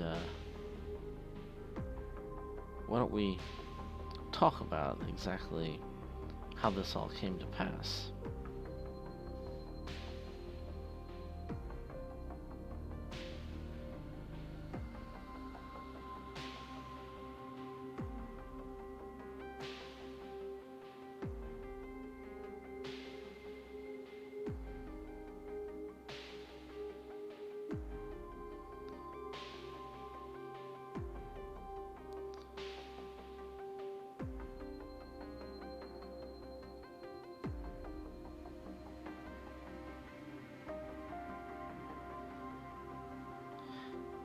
Yes, I think it would be best if you came back.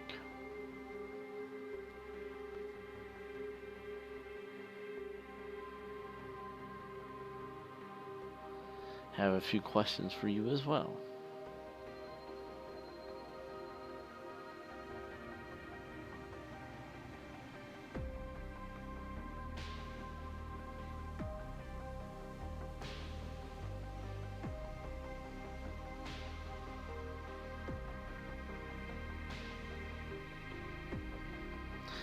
Brings you back to his office.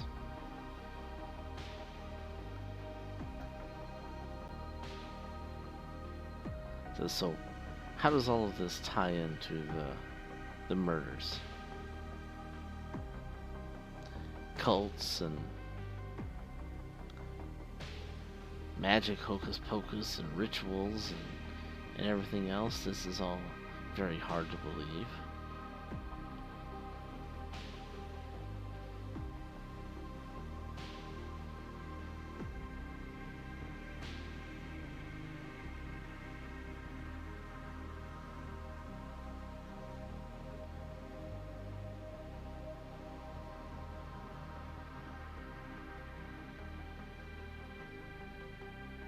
So,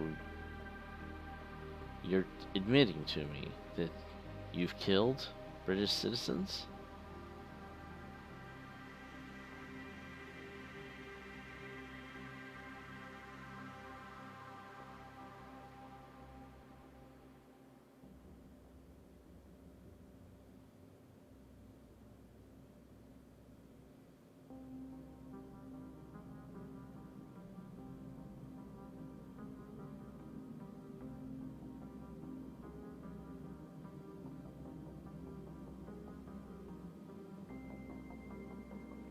He kind of leans back in his chair and gives you an eye.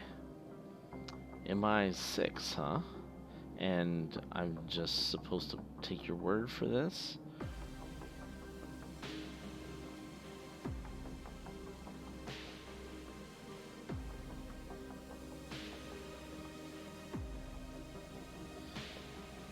Yes, I'll take that. Thank you very much.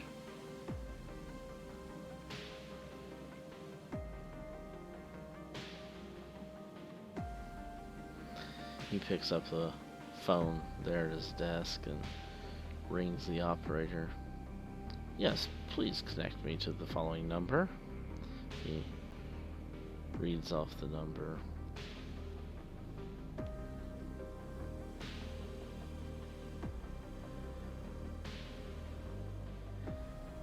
Now, what was the number that you gave him? Is it the normal front end switchboard that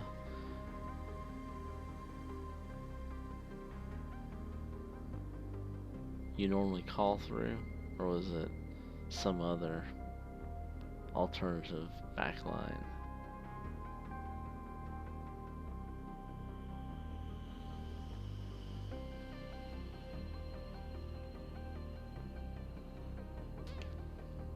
Like the Prime Minister or something like that?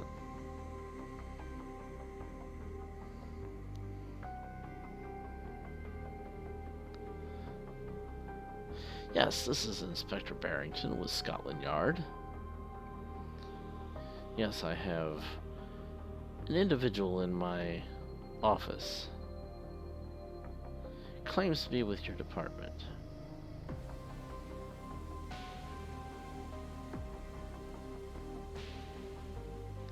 Yes, I understand this is highly unusual. But she wanted me to call to verify her authority.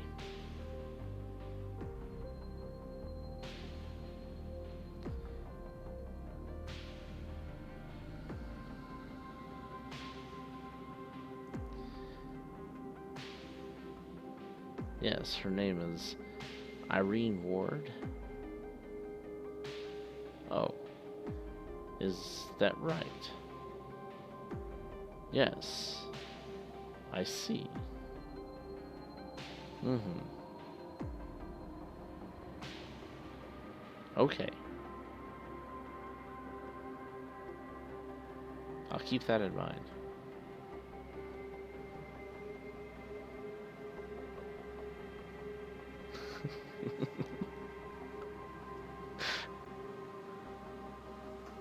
Thank you very much.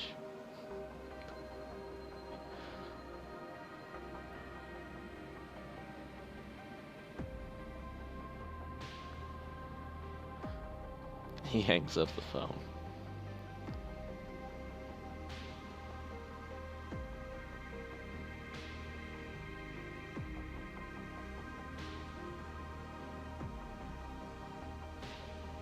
So, it seems that you're assigned to a special task division.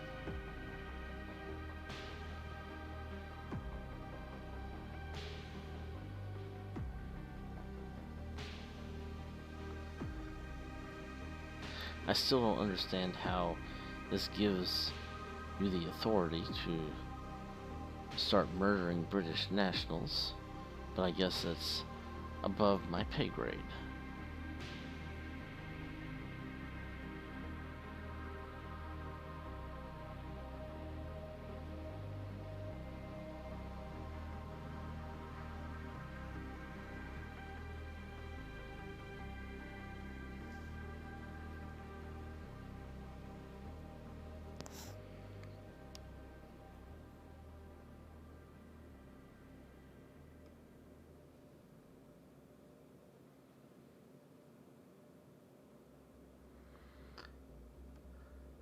Yes, I read over your reports. It appears that your brother is one of those taken, and uh, Mr. Covington, some of your household staff, was taken.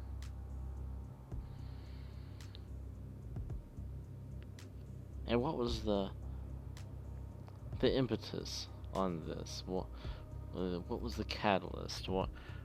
What gave them the motive to want to take these people? Surely it isn't some random circumstance that people would be taken.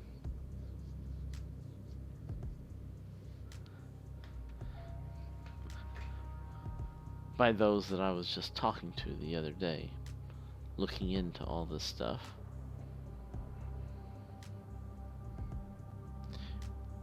Why not just do something to you directly?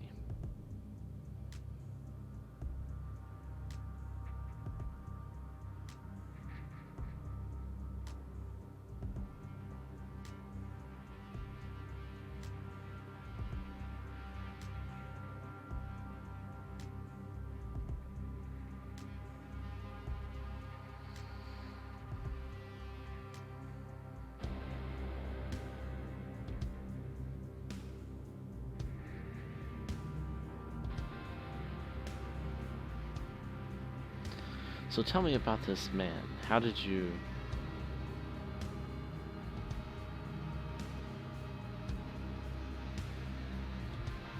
come to be threatened by him?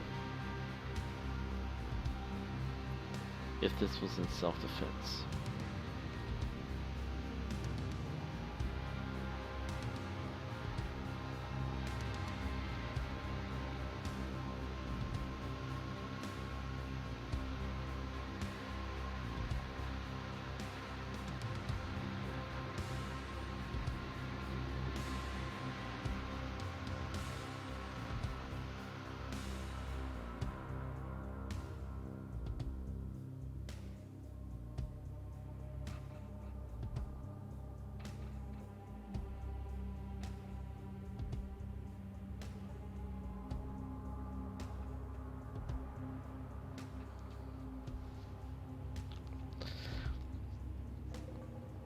I mean, he doesn't. You don't really have to show anything to him. I mean, it's like right there on your head, and your eyes are all black and everything else.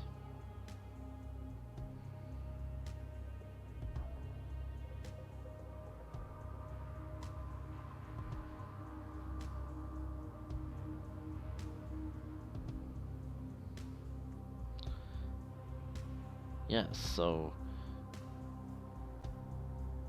he broke his knee and his foot during the car wreck.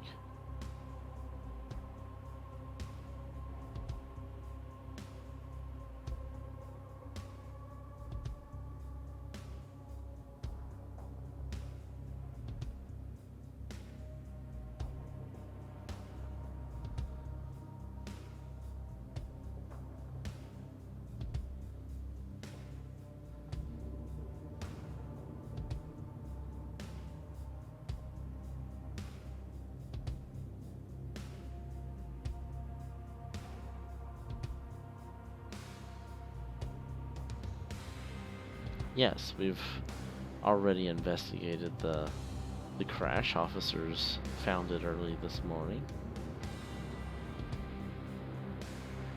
I've already looked into that report. Looks like the car was riddled with gunfire. So, does MI6 also authorize you to open fire in British streets? It was only one shot. That was multiple shots. You shot the tires and the headlight. No, just one shot. The first shot took out the tire. Okay, I thought that you said you were making multiple shots. Oh, I was, but the first one did the trick.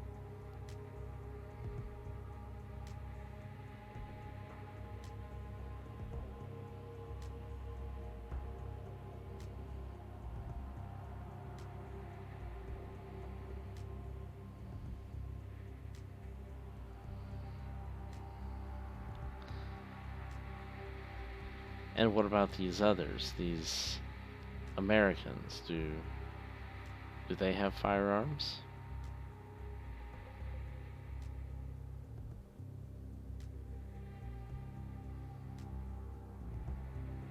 Mr. Covington? How about you?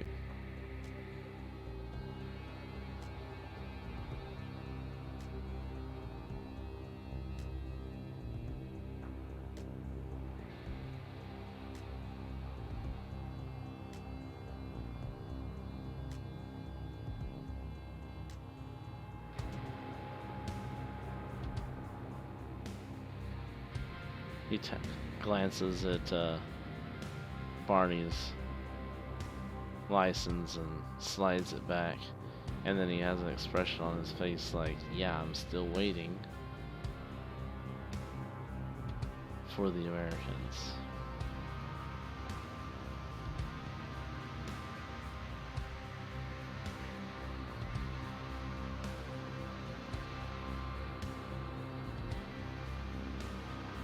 I look at Irene.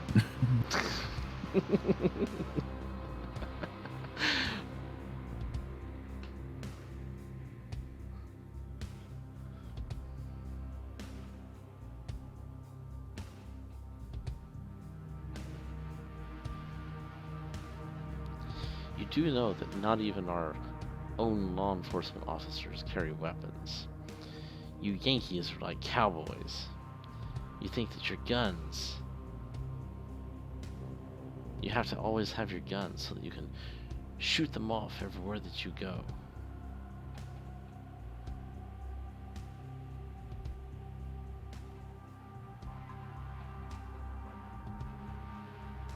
Charles bites his tongue. He wants to say something, but he doesn't. Yes, well, his authorization for the FBI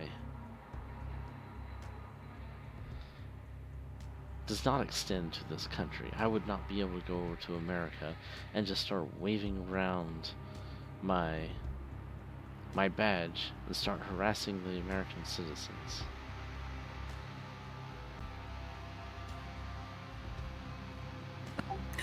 I mean, that's between the FBI and MI6. You got to talk to the agreement they got worked out.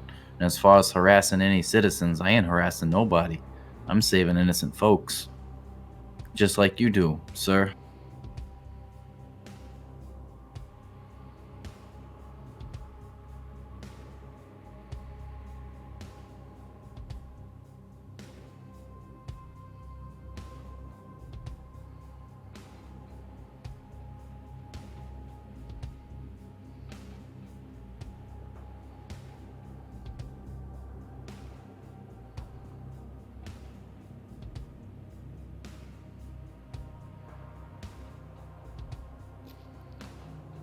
Yes. Well, Mr. Peters, there are proper channels to go through to obtain such permits.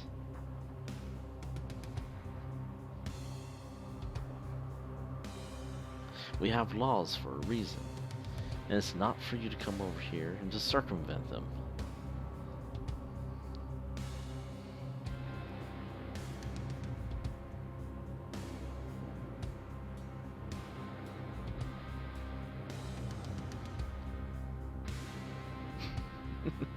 Because you thought it would be a good idea to turn over the hostage.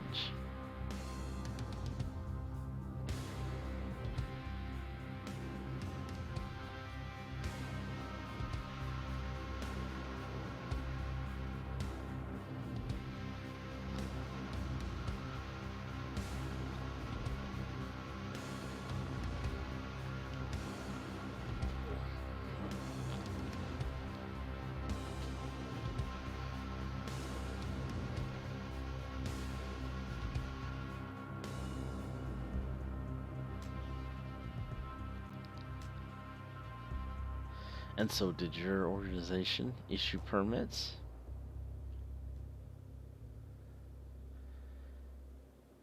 If these individuals are truly your associates, and they're working underneath you, Let's just say in America, we like cowboys.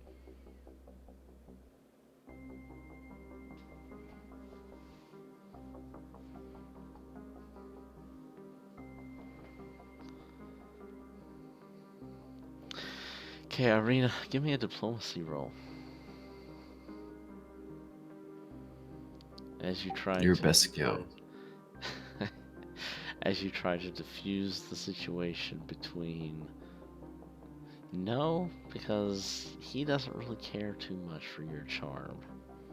He could care less if you're charming. Yeah, you could use persuade, because you're trying to persuade him into Nice.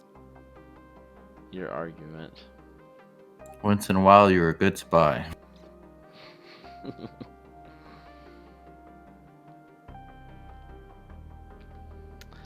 Alright, so you seem to bring him off of the ledge just a little bit. There is a matter of the fact that laws have been broken, and he's not very happy about the circumvention of those laws and the frivolous use of force and firearms and everything else without going through the proper channels. But you seem to make a right. You seem to make a convincing argument that kind of starts to sway him into the gray area and accepting the possibility for exceptions to the rule.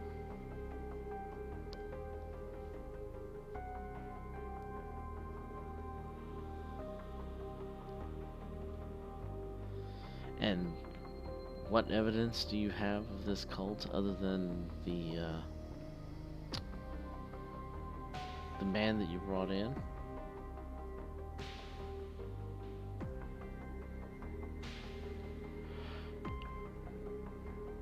Or you just expect me to go raid a prominent citizen's estate? And you said in your report here that Edward Gavigan is a head member of this cult?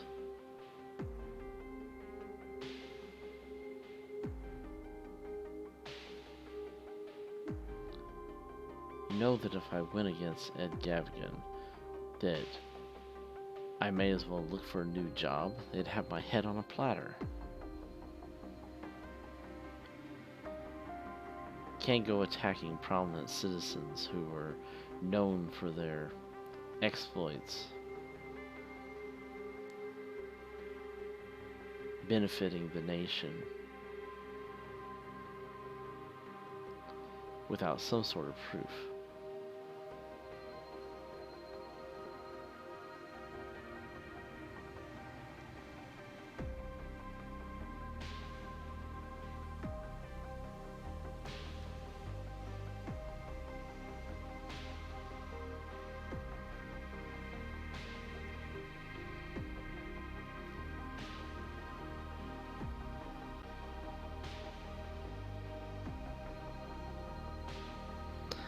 He kind of snickers a little bit. He says, okay, now this is getting absurd. Prehistoric flying beasts? Do they have time machines also?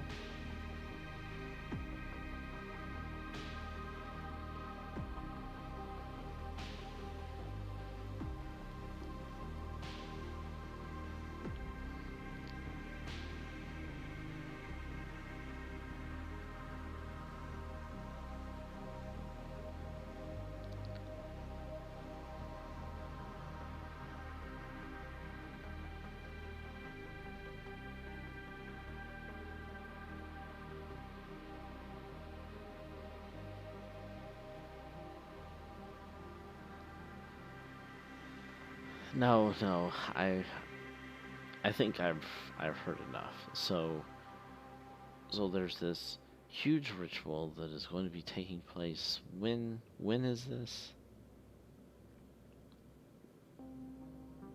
In a few days?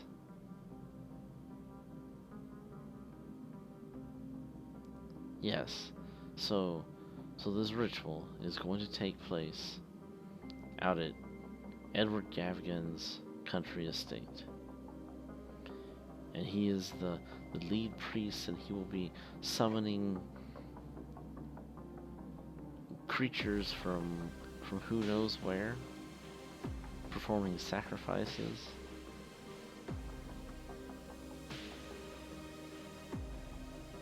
And how long has he been doing this? You're saying that this is related to the investigations of the Egyptian murders?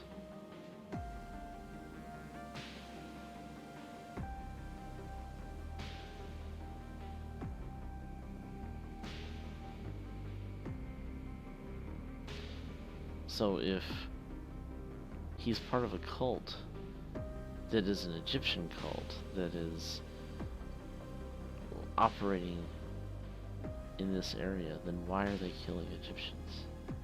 It makes no sense.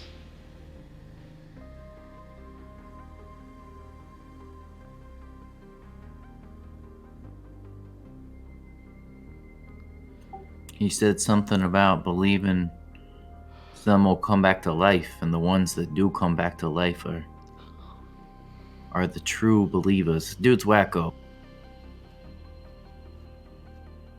I mean, anyone going around doing human sacrifice is not right in the head.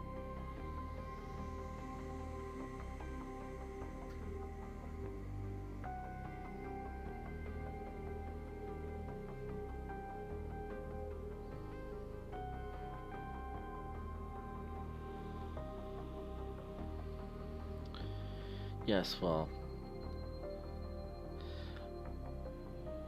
I feel like I have enough information from you with our talk here and your statements. I need to have some time to question the suspect, and then I'll get back with you.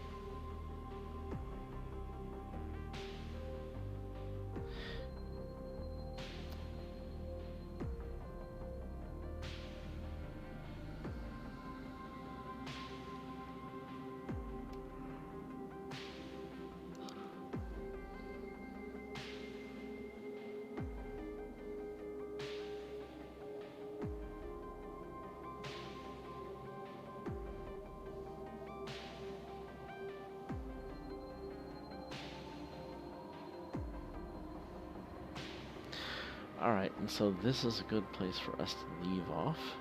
So unless there's something else that you guys just really want to spill the beans out to him that wouldn't obviously be stated in your report, then we're going to call it quits for tonight.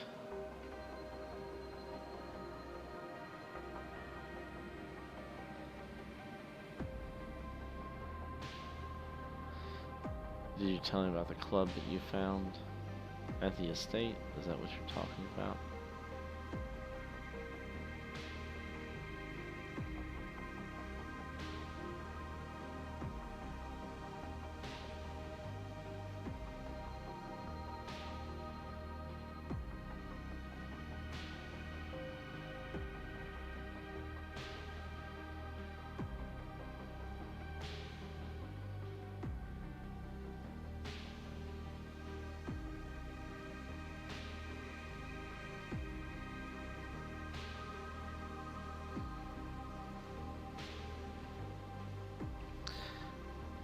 So were you talking about the Blue Pyramid Club, or were you talking about the Weapon Club?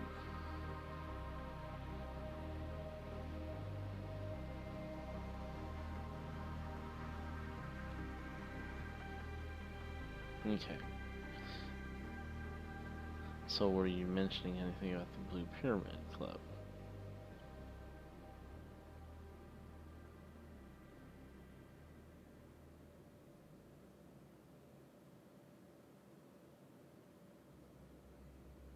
Okay. So that's all I need to know. So the Blue Pyramid Club is implicated. Shafiq is implicated. Gavigan is implicated. Saying that they're going to hold the ritual out at the Essex estate.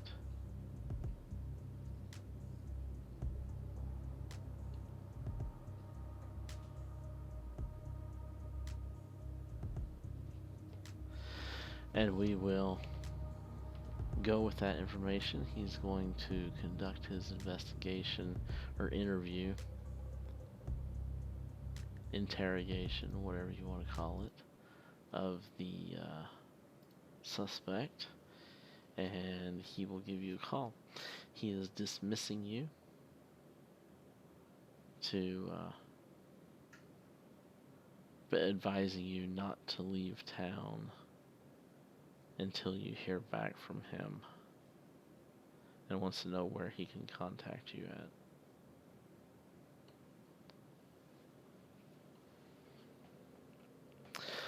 Let's see. I believe I was planning on a game session. It's the 26th, so yes, it is not on Christmas Day. So I do plan on running, as long as you guys are going to be here, not going out of town.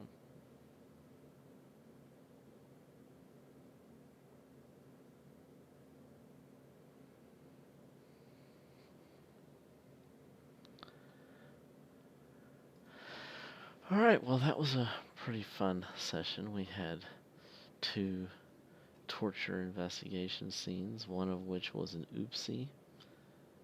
Feel bad about yourselves, and then you guys got to have another one after all.